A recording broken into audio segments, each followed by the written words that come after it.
അമ്മേ പരിശുദ്ധ അമ്മേ, അമ്മേ പരിശുദ്ധമേ, ദൈവമാതാവേ, കൃപാസനത്തിലൂടെ ഞങ്ങളുടെ ദേശത്തിനും അമ്മ മധ്യസ്ഥം തേടി തന്ന എല്ലാ അനുഗ്രഹങ്ങൾക്കും കൃപകൾക്കും ഞങ്ങളിപ്പോൾ ഹൃദയം നിറഞ്ഞ നന്ദി പറയുന്നു. അമ്മേ പരിശുദ്ധമേ, ദൈവമാതാവേ, 2004 ഡിസംബർ 7 ഉച്ചകഴിഞ്ഞ് 2:30 കൃപാസനത്തിൽ സംഭവിച്ച അമ്മയുടെ പ്രത്യക്ഷപ്പെടലിനെ കുറിച്ച് തിരുസഭയ്ക്ക് സമർപ്പിച്ചിരിക്കുന്ന പഠനരേഖകളുടെ മേൽ സഭാത്മകമായ പഠനം ആരംഭിക്കുവാൻ ഞങ്ങൾ പ്രാർത്ഥിക്കുന്നു. അമ്മേ പരിശുദ്ധമേ, ഭൂസ്വർലോകങ്ങളുടെ രാജ്ഞിയായ അങ്ങേയ്ക്ക് ഭൗമസംരക്ഷണത്തിനായി പ്രപഞ്ചപ്രകൃതിയെ തന്നെ തിരുസഭ പ്രതിഷ്ഠിക്കുവാൻ ഈ പ്രത്യക്ഷീകരണം വഴി ഇടയാക്കണമേ. പരിശുദ്ധമേ, ജപമാല മാതാവേ, സകല കൃപാസനം പ്രാർത്ഥനയോടും ചേർത്ത് ഞങ്ങളിപ്പോൾ പ്രാർത്ഥിക്കുന്ന ഈ കുടുംബത്തിന്റെ പ്രത്യേക നിയോഗം മക്കളെ.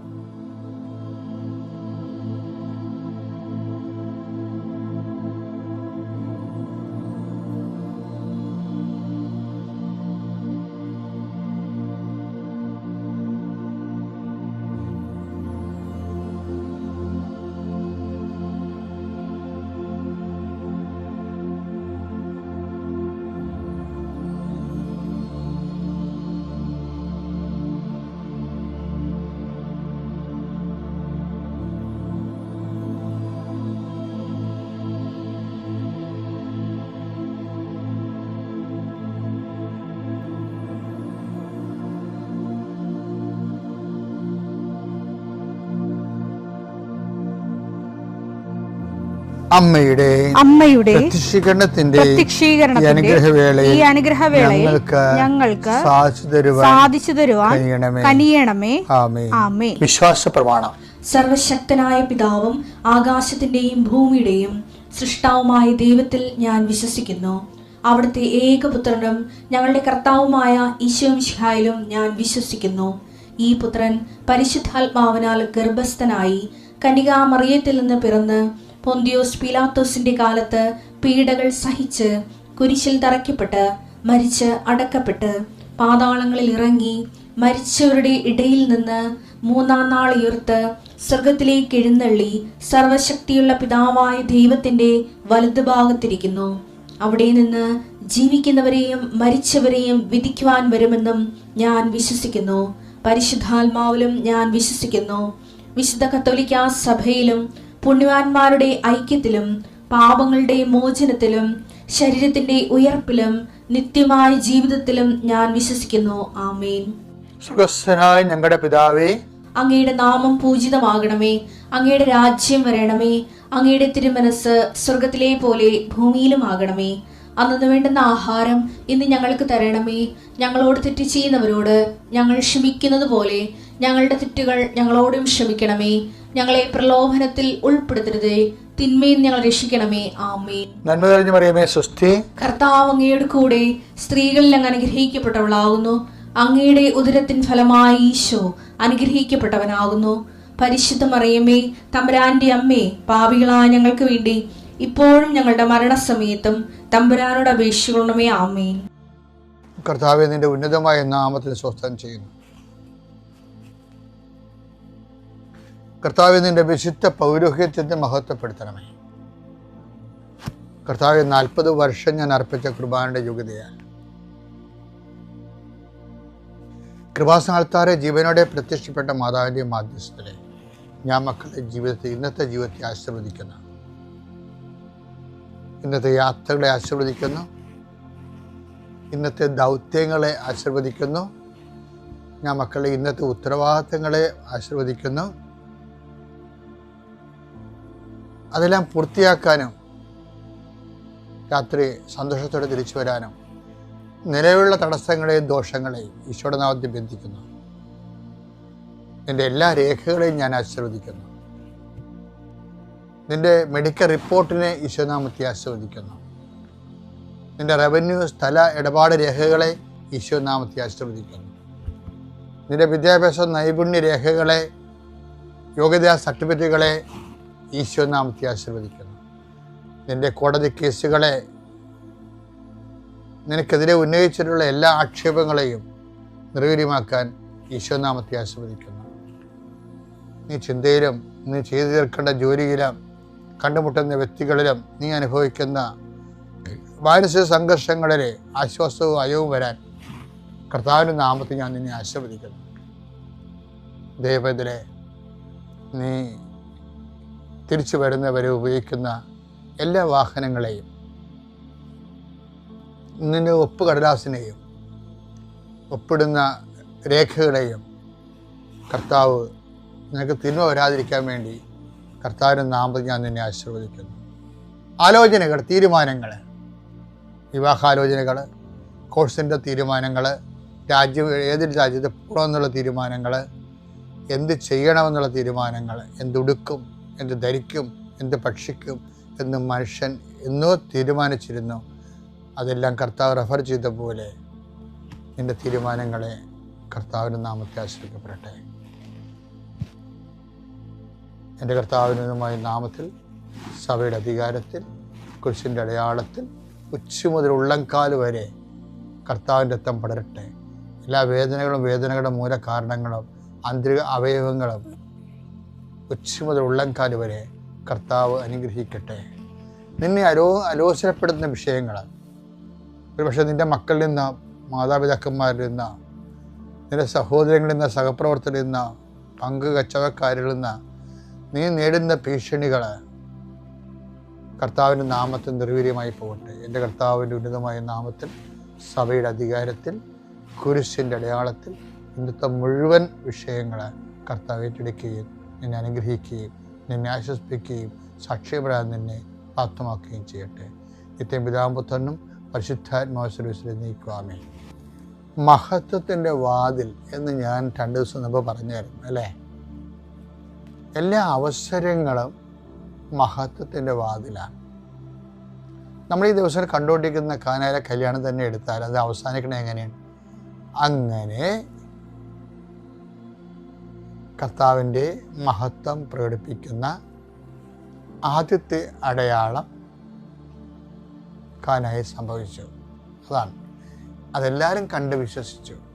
അവിടെ എന്താ സംഭവിച്ചത്? ദൈവത്തിന് മഹത്വം കിട്ടുകയാണ് ചെയ്തത്. ചിലപ്പോൾ 1000 വാതിലുണ്ടാകാം, മഹത്വത്തിൻ്റെ വാതിൽ ചിലപ്പോൾ ഒന്നേ ഉണ്ടാകത്തുള്ളൂ. ആ വാതിലിൽ മുട്ടുന്നതാണ് ആധ്യാത്മിക വിവേചനം എന്ന് പറയണത്. നമ്മൾ ഡിസൈൻമെൻറ്റ് പറയത്തില്ലേ? നമുക്കിപ്പോൾ ഓരോ സ്ഥലത്ത് പോകുന്നതിനും ഓരോരോ വഴികളുണ്ട്. അപ്പം അതിൻ്റെ അകത്ത് മഹത്വത്തിൻ്റെ വഴികളുണ്ട്, അനുഗ്രഹത്തിൻ്റെ വഴികളുണ്ട്, അഭിവൃദ്ധിയുടെ വഴികളുണ്ട്.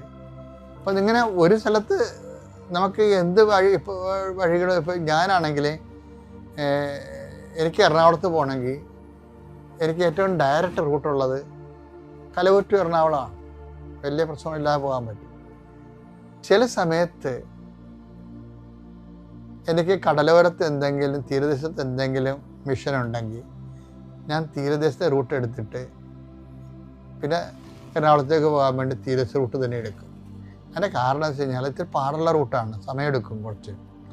പക്ഷേ എനിക്ക് അർത്തെങ്കിലും കണ്ണമാലിലും കയറാൻ പറ്റുമല്ലോ, പുണ്യാളന്മാരെ കണ്ട് ലൈഫ് ഷെയർ ചെയ്യാൻ പറ്റുമല്ലോ എന്ന് ഓർത്തിട്ടാണ് ആ വഴി എടുക്കുന്നത്. ഇതുപോലെ തന്നെയാണ് നമ്മുടെ ജീവിതം. നമുക്ക് വേറെ വഴി എടുക്കാം, അനുഭവത്തിൻ്റെ അനുഗ്രഹത്തിൻ്റെയും അല്ലെങ്കിൽ വഴികൾ തന്നെയായിരിക്കും അത്. പക്ഷെ അതിൻ്റെ അകത്ത് ദൈവം കക്ഷിയാകണമെന്നില്ല. അപ്പോൾ എപ്പോഴും ദൈവത്തെ കൂടി കക്ഷി ചേർത്തുകൊണ്ട് വേണം മഹത്വത്തിൻ്റെ, അത് ആണ് മഹത്വത്തിൻ്റെ വഴികളെന്ന് പറഞ്ഞു. മറിയ അതാണ് ചെയ്യണത്. ആ വിഷയം ഇന്നലെ ഞാൻ പറഞ്ഞ പോലെ യേശുവിനെ മാറ്റി നിർത്തി ആ വിഷയം കൈകാര്യം ചെയ്യാം, സോൾവ് ചെയ്യാം. പക്ഷെ യേശുവിനെ ഇൻക്ലൂഡ് ചെയ്തുകൊണ്ട് ആ വിഷയം സോൾവ് ചെയ്യാനാണ് മറിയത്തിൻ്റെ സ്പിരിച്വാലിറ്റി പറയണത്. എന്തിനാണ് കാര്യം? അതിൻ്റെ അകത്ത് ദൈവം മഹത്വപ്പെടും. 1000 വാതിൽ തുറക്കാൻ ഒരു സ്ഥലത്ത് ഒരു ബിൽഡിങ്ങിൽ പ്രവേശിക്കാൻ അനേകം വാതിലുണ്ടാകാം. പക്ഷെ മഹത്വത്തിൻ്റെ വാതിൽ ഒന്ന് മാത്രമായിരിക്കും. അത് തുറക്കാൻ ഇതിന് പാടുമായിരിക്കും. പക്ഷെ അത് തുറന്നു കഴിഞ്ഞാൽ എന്താ സംഭവിക്കണത്? ദൈവം മഹത്വപ്പെടും. യോഹന്നാൻ 2:11 യേശു തന്റെ മഹത്വം വെളിപ്പെടുത്തുന്നതിന് തന്റെ മഹത്വം വെളിപ്പെടുത്തുന്നതിന് പ്രവർത്തിച്ച അടയാളങ്ങളുടെ ആരംഭമാണ് ഗലീലയിലെ കാനായിൽ ചെയ്ത ഈ അത്ഭുതം. അവന്റെ ശിഷ്യന്മാർ അവനിൽ വിശ്വസിച്ചു. എന്താ പ്രശ്നം വെച്ച് കഴിഞ്ഞാല്, യേശു തന്റെ മഹത്വം വെളിപ്പെടുത്താൻ, ദൈവത്തിന് മഹത്വം വെളിപ്പെടുത്താൻ വേണ്ടിയാണ് നമ്മൾ ദൈവത്തിന് ആ അവസരത്തിൽ പങ്കെടുക്കാൻ വേണ്ടി ആ വിഷയം ദൈവത്തിൽ സമർപ്പിക്കുന്നത്. അതാണ് മറിയത്തിൻ്റെ മഹത്വത്തിൻ്റെ വാതിൽ തുറക്കണതാരാണ്? യേശുവിൻ്റെ മഹത്വത്തിൻ്റെ വാതിൽ തുറക്കണതാരാണ്? മറിയമാണ്. ആ കനാലെ വിഷയത്തിൽ യേശു ഉൾപ്പെടുത്തിയപ്പോൾ കർത്താവിൻ്റെ മഹത്വം വെളിപ്പെടാനുള്ള അവസരം മറിയം കൊടുക്കുകയാണ്. അതാണ് ലോകത്തിനെ പരിചയപ്പെടുത്തുന്നതും വചനം വയറ്റി സ്വീകരിച്ചതും പെറ്റു വളർത്തിയതും പരിപക്വമായപ്പോൾ ലോകത്തിന് ദൈവത്തിൻ്റെ മഹത്വം വെളിപ്പെടുത്താൻ സഹായിക്കുന്നതും എല്ലാം മറിയമാണ്. അതുകൊണ്ടാണ് മറിയം നമുക്ക് മഹത്വത്തിൻ്റെ മാധ്യസ്ഥയാകുന്നത്. ഈ സബ്ജക്റ്റിൻ്റെ പേര് മറിയം മഹത്വത്തിന്. അമ്മയുടെ പ്രത്യക്ഷീകരണത്തിന് സാക്ഷിയാക്കിയ ഈശോയ്ക്കും പരിശുദ്ധ അമ്മയ്ക്കും നന്ദി പറയുന്നു. എൻ്റെ പേര് കുഞ്ഞുമോൾ. ഞാൻ നടുവട്ടത്തു നിന്ന് വരുന്നു. ഞാൻ അയർലൻഡിൽ നേഴ്സായിട്ട് വർക്ക് ചെയ്യുവാണ്. 2 വർഷമായിട്ട് അയർലൻഡിലാണ്. ഇപ്പോൾ നേഴ്സായിട്ട് ഇപ്പോൾ അവിടെ വർക്ക് ചെയ്യുന്നു. സാധാരണ എല്ലാ നഴ്സുമാരെ പോലെ നാട്ടിൽ തന്നെ ഒത്തിരി വർഷങ്ങളായിട്ട് വർക്ക് ചെയ്യുമായിരുന്നു. OIT ആണ് എല്ലാവരും പഠിക്കുന്ന പോലെ ഞാൻ പഠിക്കും. 1-2 ഇൻസ്റ്റിറ്റ്യൂട്ടിൽ പോയി പഠിച്ചു. എക്സാം എഴുതാനുള്ള കോൺഫിഡൻസോ അങ്ങനെ ഇംഗ്ലീഷ് പറയാനോ എഴുതാനോ അങ്ങനെ പറയാനും കേട്ടെഴുതാനുള്ളതോ അങ്ങനെയുള്ളൊരു ഗ്രാസ്പിംഗ് പവറൊന്നും എനിക്കില്ല എന്ന് എനിക്ക് ഉറപ്പുള്ളതുകൊണ്ട് ഇൻസ്റ്റിറ്റ്യൂട്ടുകൾ മാറ്റി പഠിക്കും. പിന്നെ എക്സാം എഴുതൂല്ല, പൈസ കൊണ്ടുവന്ന് കളയും. പിന്നെ ആ മോഹങ്ങളെല്ലാം കളഞ്ഞ് ഔപചാരികമായിട്ട് കെയർ ഗീവറായിട്ട് അയർലൻഡിലേക്ക് പോകാനായിട്ട് പരിശുദ്ധമ്മ വഴി ദൈവം എനിക്കൊരു അവസരം നൽകി. അതിനുശേഷം അവിടെ ചെന്ന് നമ്മൾ കെയർ ഗീവറായിട്ട് വർക്ക് ചെയ്താലും നേഴ്സാവണമെന്ന് ആഗ്രഹം ഉണ്ടായിരുന്നു. എങ്കിലും OIT അത് ഭയങ്കര വലിയ കടമ്പയാണെന്ന് എനിക്കറിയാം. എങ്കിലും എനിക്ക് എല്ലാവരും എഴുതുകയല്ലേ, എങ്കിൽ ഞാനും ഒന്ന് എഴുതാമെന്ന് വിചാരിച്ചു. പക്ഷേ എക്സാമിന് ഡേറ്റ് എടുത്ത് കഴിഞ്ഞപ്പോഴാണ് അയ്യോ എനിക്ക് പാസ്സാവണം, ഞാൻ എന്ത് ചെയ്യും, എനിക്ക് പഠിക്കാൻ പറ്റുന്നില്ല, എനിക്ക് ഇംഗ്ലീഷ് പറയാൻ പറ്റുന്നില്ല, എന്തൊക്കെ ചെയ്യുന്നറിയില്ല. അപ്പോൾ കുട്ടികളെല്ലാവരും പറഞ്ഞു നമുക്ക് പ്രാർത്ഥിക്കാം, ജപമാല ചൊല്ലാം. അതിന് വർഷങ്ങൾക്ക് മുമ്പ് എൻ്റെ അനുജത്തി വീട് പണിയാനായിട്ട് ഒത്തിരി ബുദ്ധിമുട്ടിയായിരുന്നു. അപ്പോൾ കൃപാസനത്ത് വന്ന് അവൾ ഉടമ്പടി എടുത്തതിന് ശേഷമാണ് അവളുടെ വീട് പണിയെല്ലാം കഴിഞ്ഞത്.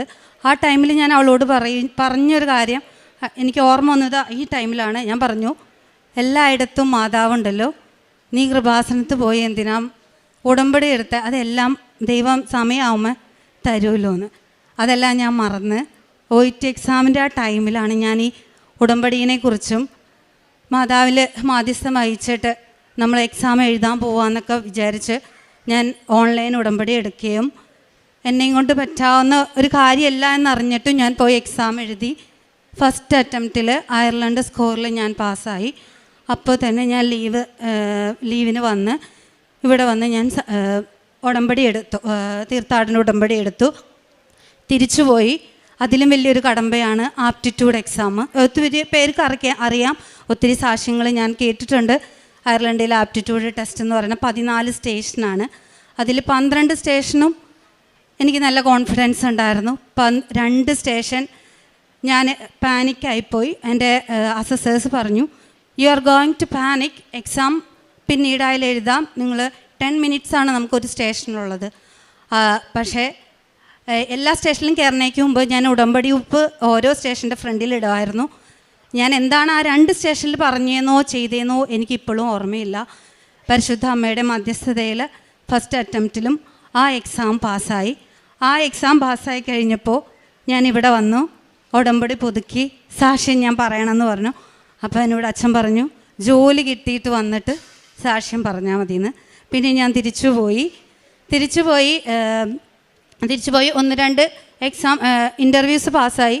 പക്ഷെ എല്ലാം പാനലിലാണ് കിടക്കുന്നത്. എന്ന് ജോയിൻ ചെയ്യാൻ പറ്റുമെന്നോ ഒന്നും അറിയില്ല. ഇവിടുന്ന് പിന്നീട് ഞാൻ പിന്നെ ഞാൻ ജസ്റ്റ് ഒത്തിരി CV ഞാൻ അയച്ചു. പക്ഷെ ആരും വിളിക്കുന്നില്ല. ഒന്നെങ്കിൽ നിങ്ങൾക്ക് എക്സ്പീരിയൻസ്, നിങ്ങൾക്ക് അതിൽ അവിടുത്തെ കുറച്ച് നിയമങ്ങളനുസരിച്ച് അങ്ങനെ എടുക്കാൻ പറ്റില്ല, പെർമിറ്റ് തരാൻ പറ്റത്തില്ല എന്നൊക്കെ പറഞ്ഞ് പിന്നെ എന്നെ വിളിക്കുന്നത്. ഒത്തിരി ദൈവം അനുഗ്രഹിച്ച് ഒന്ന് മാത്രമേ ഞാൻ പറയുന്നുള്ളൂ. എനിക്ക് ഒരു ഇൻ്റർവ്യൂ വരികയാണ്, ഡയറക്റ്റ് ഇൻ്റർവ്യൂ ആണ്. അവിടെ പോയി ഞാൻ അറ്റൻഡ് ചെയ്യുന്നു. 10 മിനിറ്റ് എന്നുള്ള ഇൻ്റർവ്യൂ എന്ന് പറയുമ്പോൾ ഒരു 3/4 മണിക്കൂറോളം ഇൻ്റർവ്യൂ. അവസാനം ഒരു പറഞ്ഞു, ഞങ്ങൾക്ക് ജോയിൻ ചെയ്യാൻ, കുഞ്ഞുമോളെ നിങ്ങൾക്ക് ഇവിടെ ജോയിൻ ചെയ്യാൻ ഞങ്ങൾ ഭയങ്കര ഹാപ്പിയാണെന്ന് പറഞ്ഞു. പിന്നീട് തിരിച്ചിറങ്ങി കഴിഞ്ഞപ്പോൾ ഞാൻ എല്ലാവരോടും സംസാരിച്ച് കഴിഞ്ഞപ്പോൾ ഏറ്റവും നല്ലൊരു നഴ്സിംഗ് ഹോമാണ്. അതും 35 സിസ്റ്റേഴ്സിനെ ആണ് അവിടെ റെസിഡൻസ് ആയിട്ടുള്ളത്. ദൈവം ഒത്തിരി എന്നെ അനുഗ്രഹിച്ചു. ഞാൻ വിചാരിക്കാത്ത സാലറി, എല്ലാ കാര്യങ്ങളും പരിശുദ്ധാമ്മ വഴി. എൻ്റെ ഉടമ്പടി ജീവിതത്തിൽ എൻ്റെ കഴിവല്ല, not by my merit but by God's grace എന്നെ ഇതുവരെ ദൈവം നടത്തി. അതിനുശേഷം ഞാൻ വിചാരിച്ചു ഇനി വിസയ്ക്ക് വെക്കാമെന്ന്. വിസയ്ക്ക് വെച്ചു. ഞാൻ വിസയ്ക്ക് വേണ്ടി എൻ്റെ മക്കൾക്കും എൻ്റെ ഹസ്ബൻഡിൻ്റെ ഫാമിലി വിസയ്ക്ക് വേണ്ടി വെച്ചിരിക്കുക. അതും സമയത്തിൻ്റെ പൂർത്തീകരണത്തിൽ ഞാൻ അത് സാധിക്കും, അത് വിസ അടിക്കുമെന്നും അവരെ ഞങ്ങളോടൊപ്പം ജോയിൻ ചെയ്യുമെന്നും ഞാൻ പൂർണ്ണമായിട്ട് വിശ്വസിക്കുന്നു. ആ സമയത്ത് വരാനാണ് ഞാൻ വിചാരിച്ചത്. അതിനു മുമ്പ് ഒരു മെഡിക്കൽ എമർജൻസി കാരണം ഞാൻ നാട്ടിലേക്ക് പെട്ടെന്ന് വരികയും എനിക്കൊരു സർജറി നടത്തുകയും ബയോപ്സിയുടെ കാര്യം പറഞ്ഞപ്പോൾ ചെറിയൊരു ടെൻഷൻ ഉണ്ടായിരുന്നു. പക്ഷെ അന്ന് രാവിലെ വെളുപ്പിന് ഞാൻ പ്രാർത്ഥിച്ച് എല്ലാം മാതാവിൽ ഏൽപ്പിക്കുക, പരിശുദ്ധ അമ്മ എല്ലാം നോക്കിക്കോളും. പിന്നീട് ബയോപ്സി റിപ്പോർട്ട് വന്നു, എല്ലാം നെഗറ്റീവാണ്. എല്ലാം ദൈവത്തിന് ഒത്തിരി നന്ദി. പരിശുദ്ധ അമ്മയ്ക്കും ദൈവകുമാരനും നന്ദി. എൻ്റെ പ്രേക്ഷിത പ്രവർത്തനങ്ങളെന്ന് പറയാനായിട്ട് പത്രം കൊണ്ടുപോയി, ഇംഗ്ലീഷ് പത്രം ഞാൻ ഇവിടുന്ന് കഴിഞ്ഞ പ്രാവശ്യം ഉടമ്പടി പുതുക്കി കഴിഞ്ഞപ്പോൾ കൊണ്ടുപോയി. അവിടുത്തെ ഇംഗ്ലീഷ് മാസമാണ്, എല്ലാ ദിവസവും എനിക്ക് കൂടാൻ പറ്റും. അപ്പോൾ അവിടെ കൊണ്ടുപോയി കൊടുക്കും. അവർക്കൊക്കെ അതൊരു പുതിയ അനുഭവമായിരുന്നു. ഇപ്രാവശ്യം ഇന്ന് വന്നത് ഞാൻ ഉടമ്പടി പുതുക്കാൻ വേണ്ടിയിട്ടാണ്. ഞാൻ പത്രം വാങ്ങിച്ചിട്ടുണ്ട്, ഞാൻ അവിടേക്ക് കൊടുക്കും. പിന്നീട് എനിക്ക് എല്ലാ ദിവസവും ചില സമയങ്ങളിൽ എനിക്ക് വീഴ്ച വന്നിട്ടുണ്ട്. ഉടമ്പടി എടുത്തിട്ട് ചില സമയത്ത് മടി പിടിച്ച് കിടക്കും. ചില സമയങ്ങളിൽ കുർബാനയ്ക്ക് ഇന്ന് തണുപ്പല്ലേ പോകണ്ടെന്ന് വിചാരിക്കും. പക്ഷേ കറക്റ്റ് ഒരു 9:30-10 മണിക്കൊക്കെ അവിടെയൊക്കെ കുർബാനയ്ക്ക് പോയാൽ മതി. പക്ഷേ ഒരു 9:15 9:30 ആകുമ്പോഴേക്കും പെട്ടെന്ന് ചാടി എണീറ്റ് പള്ളിയിൽ പോകാനും കുമ്പസാരം നടത്താനും എല്ലാ ദിവസവും സാധിക്കും. പിന്നെ ഏറ്റവും വലിയ അനുഗ്രഹം എന്ന് വെച്ച് കഴിഞ്ഞാൽ എൻ്റെ നഴ്സിംഗ് ഹോമിൽ എനിക്ക് എല്ലാ ദിവസവും കുർബാനയ്ക്ക് പോകാൻ പറ്റും. എന്നും അവിടെ കുർബാനയുണ്ട്. ഇപ്പം ഞാൻ ജോയിൻ ചെയ്തപ്പോൾ ഒരു കാര്യമേ പറഞ്ഞുള്ളൂ, എനിക്ക് ഞായറാഴ്ച ഡ്യൂട്ടി തരാതിരിക്കാൻ പരമാവധി അപ്പോഴേ എൻ്റെ അഡോൺ പറഞ്ഞത്, നീ ഞായറാഴ്ചയും ഡ്യൂട്ടിക്ക് വന്നു, നിനക്കിവിടെ എല്ലാ ദിവസവും കുർബാനയുണ്ടല്ലോ, കുർബാന കൂടാം, അവിടെ ആർക്ക് വേണമെങ്കിലും കുർബാന കൂടാം, അവിടെ സ്റ്റാഫിനായാലും എല്ലാവരും സിസ്റ്റേഴ്സാണല്ലോ, അപ്പോൾ അതുകൊണ്ട് എല്ലാ ദിവസവും കുർബാനയുണ്ട്. അതുകൊണ്ട് എനിക്ക് കുർബാനയ്ക്ക് മുടക്കം വന്നിട്ടില്ല, കുമ്പസാരയ്ക്കിന് മുടക്കം വന്നിട്ടില്ല. എല്ലാം എൻ്റെ ദൈവത്തിലേക്ക്.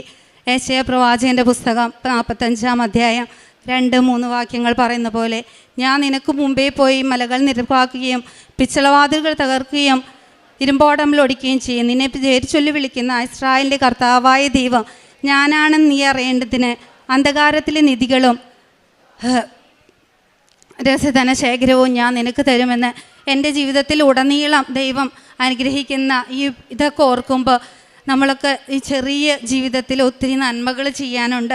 അതെല്ലാം ഞാൻ തിരിച്ചറിയുന്നു. എൻ്റെ ആത്മീയ ജീവിതം ചില സമയങ്ങളിൽ തകർന്നു പോയാലും എന്നെ ഉയർത്തെഴുന്നേൽപ്പിക്കാനായിട്ട് എൻ്റെ പരിശുദ്ധ അമ്മ എപ്പോഴും എൻ്റെ കൂടെയുണ്ടെന്നുള്ള വിശ്വാസം, അതിലുപരി എനിക്ക് വേണ്ടി പ്രാർത്ഥിക്കുന്ന ഒരു പ്രാർത്ഥനാ സമൂഹം എന്നോടൊപ്പം ഉണ്ടെന്ന് എനിക്ക് പൂർണ്ണമായിട്ട് വിശ്വസിക്കാനായിട്ട് ഒത്തിരി അനുഗ്രഹങ്ങൾ, ഒത്തിരി അത്ഭുതങ്ങൾ എൻ്റെ കൺമുന്നിൽ കാണാം. ഒത്തിരി അനുഗ്രഹങ്ങൾ എനിക്ക് ദൈവം തന്നിട്ടുണ്ട്. 2-3 കാര്യങ്ങളെ എനിക്കിവിടെ പറയാൻ പറ്റും. പിന്നെ ഒത്തിരി ദേഷ്യപ്പെടുന്ന, പെട്ടെന്ന് കോപിക്കുന്ന ഒരു ക്യാരക്ടറായിരുന്നു എൻ്റെ. ഇപ്പോൾ അതൊക്കെ പരമാവധി ഒരു പകുതിയൊക്കെ കുറയ്ക്കാനൊക്കെ ആയിട്ട് എനിക്ക് എൻ്റെ ദൈവം, എൻ്റെ പരിശുദ്ധ അമ്മ സഹായിച്ചിട്ടുണ്ട്. പിന്നെ എന്നും പണ്ടൊക്കെ ബൈബിള് നമ്മളിപ്പോൾ കുടുംബ പ്രാർത്ഥനയ്ക്ക് വായിക്കുക, നീ വായിക്കി, ഞാൻ വായിക്കി, കുട്ടികളോടായാലും നീ വായിക്കി. പക്ഷേ എന്നും ബൈബിള് വായിക്കാനും ബൈബിൾ എഴുതാനും പുതിയ നിയമം എഴുതി കംപ്ലീറ്റ് ചെയ്യാനും പഴയ നിയമം എഴുതി തുടങ്ങി ഒരു ഭാഗം ആക്കി തീർക്കാനൊക്കെ പരിശുദ്ധ അമ്മയാണ് മാധ്യസ്ഥം വഴി എനിക്കിതെല്ലാം സാധിച്ചു. എൻ്റെ ഈശോയ്ക്കും പരിശുദ്ധ അമ്മയ്ക്കും 1000 നന്ദി. ഞാൻ ഇന്നിവിടെ സാക്ഷ്യപ്പെടുത്താൻ പോകുന്നത്, ഞാൻ ആദ്യം തന്നെ പറയുന്നത് ഞാൻ എൻ്റെ ഉടമ്പടി എടുത്ത ദിവസമാണ്. ഞാൻ മാർച്ചിൽ 6-ാം തീയതിയാണ് 2025 ഞാൻ ഇവിടെ ആദ്യമായിട്ട് വന്ന് ഉടമ്പടി എടുക്കുന്നത്. അതിനു മുമ്പ് ഞാൻ പല പ്രാവശ്യം ഇവിടെ വന്നിട്ടുണ്ട്. പ്രാർത്ഥനകളെല്ലാം പ്രാർത്ഥിച്ച് പോവാറാണ് ചെയ്തിട്ടുണ്ട്. ഞാൻ ഇവിടെ ഉടമ്പടി എടുക്കാനുണ്ടായ സാഹചര്യം എന്ന് പറഞ്ഞു കഴിഞ്ഞാൽ, ഞാൻ എൻ്റെ MSW 2023 കംപ്ലീറ്റ് ചെയ്തതാണ്.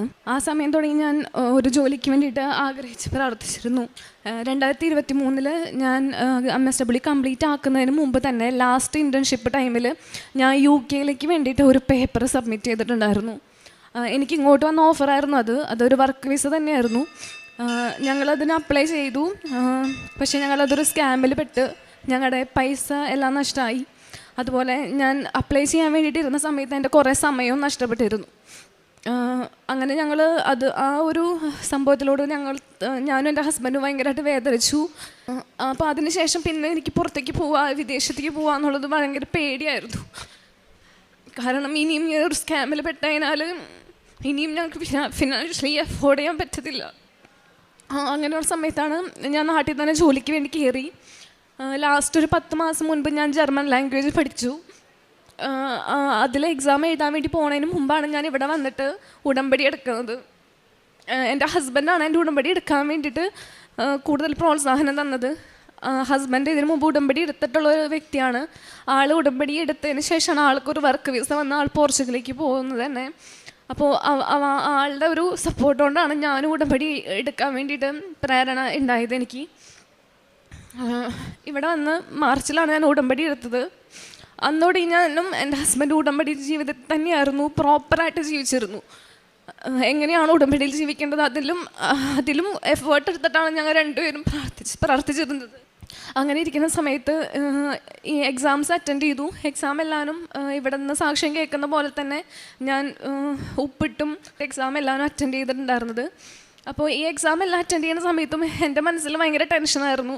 ഇനിയിപ്പോൾ ഇത് ഫെയിലായി കഴിഞ്ഞാൽ എൻ്റെ ലൈഫിലെ അടുത്ത സ്റ്റെപ്പും ഫെയിലായി പോവുകയാണല്ലോ എന്ന് വിചാരിച്ചിട്ട് എനിക്ക് ഭയങ്കര ടെൻഷനായിരുന്നു എക്സാം അറ്റൻഡ് ചെയ്യാനൊക്കെ. എന്നിട്ട് ഞാൻ എക്സാമൊക്കെ അറ്റൻഡ് ചെയ്തു. ജർമ്മൻ്റെ ഇൻ്റർവ്യൂ പ്രിപ്പറേഷൻ നടന്നുകൊണ്ടിരിക്കുകയായിരുന്നു ആ സമയത്ത്. അപ്പോൾ റിസൾട്ട് വരാൻ വേണ്ടിയിട്ട് ഒരു 30-45 ദിവസമൊക്കെ സമയം പറഞ്ഞിട്ടുണ്ടായിരുന്നു. അപ്പോൾ ഞാൻ അതിന് വേണ്ടിയിട്ട് വെയിറ്റ് ചെയ്യുന്ന സമയത്ത് എൻ്റെ മനസ്സിലിങ്ങനെ വർക്ക് വിസ എഴുതാൻ പറഞ്ഞു. അപ്പോൾ എൻ്റെ വീട്ടിൽ ഒരു ലൂർദ് മാതാവുണ്ട്. നമ്മുടെ 13ാമത്തെ കൗണ്ടറിൽ ഇരിക്കുന്ന പോലെ തന്നെ ഒരു ലൂർദ് മാതാവ് എൻ്റെ വീട്ടിലുണ്ട്.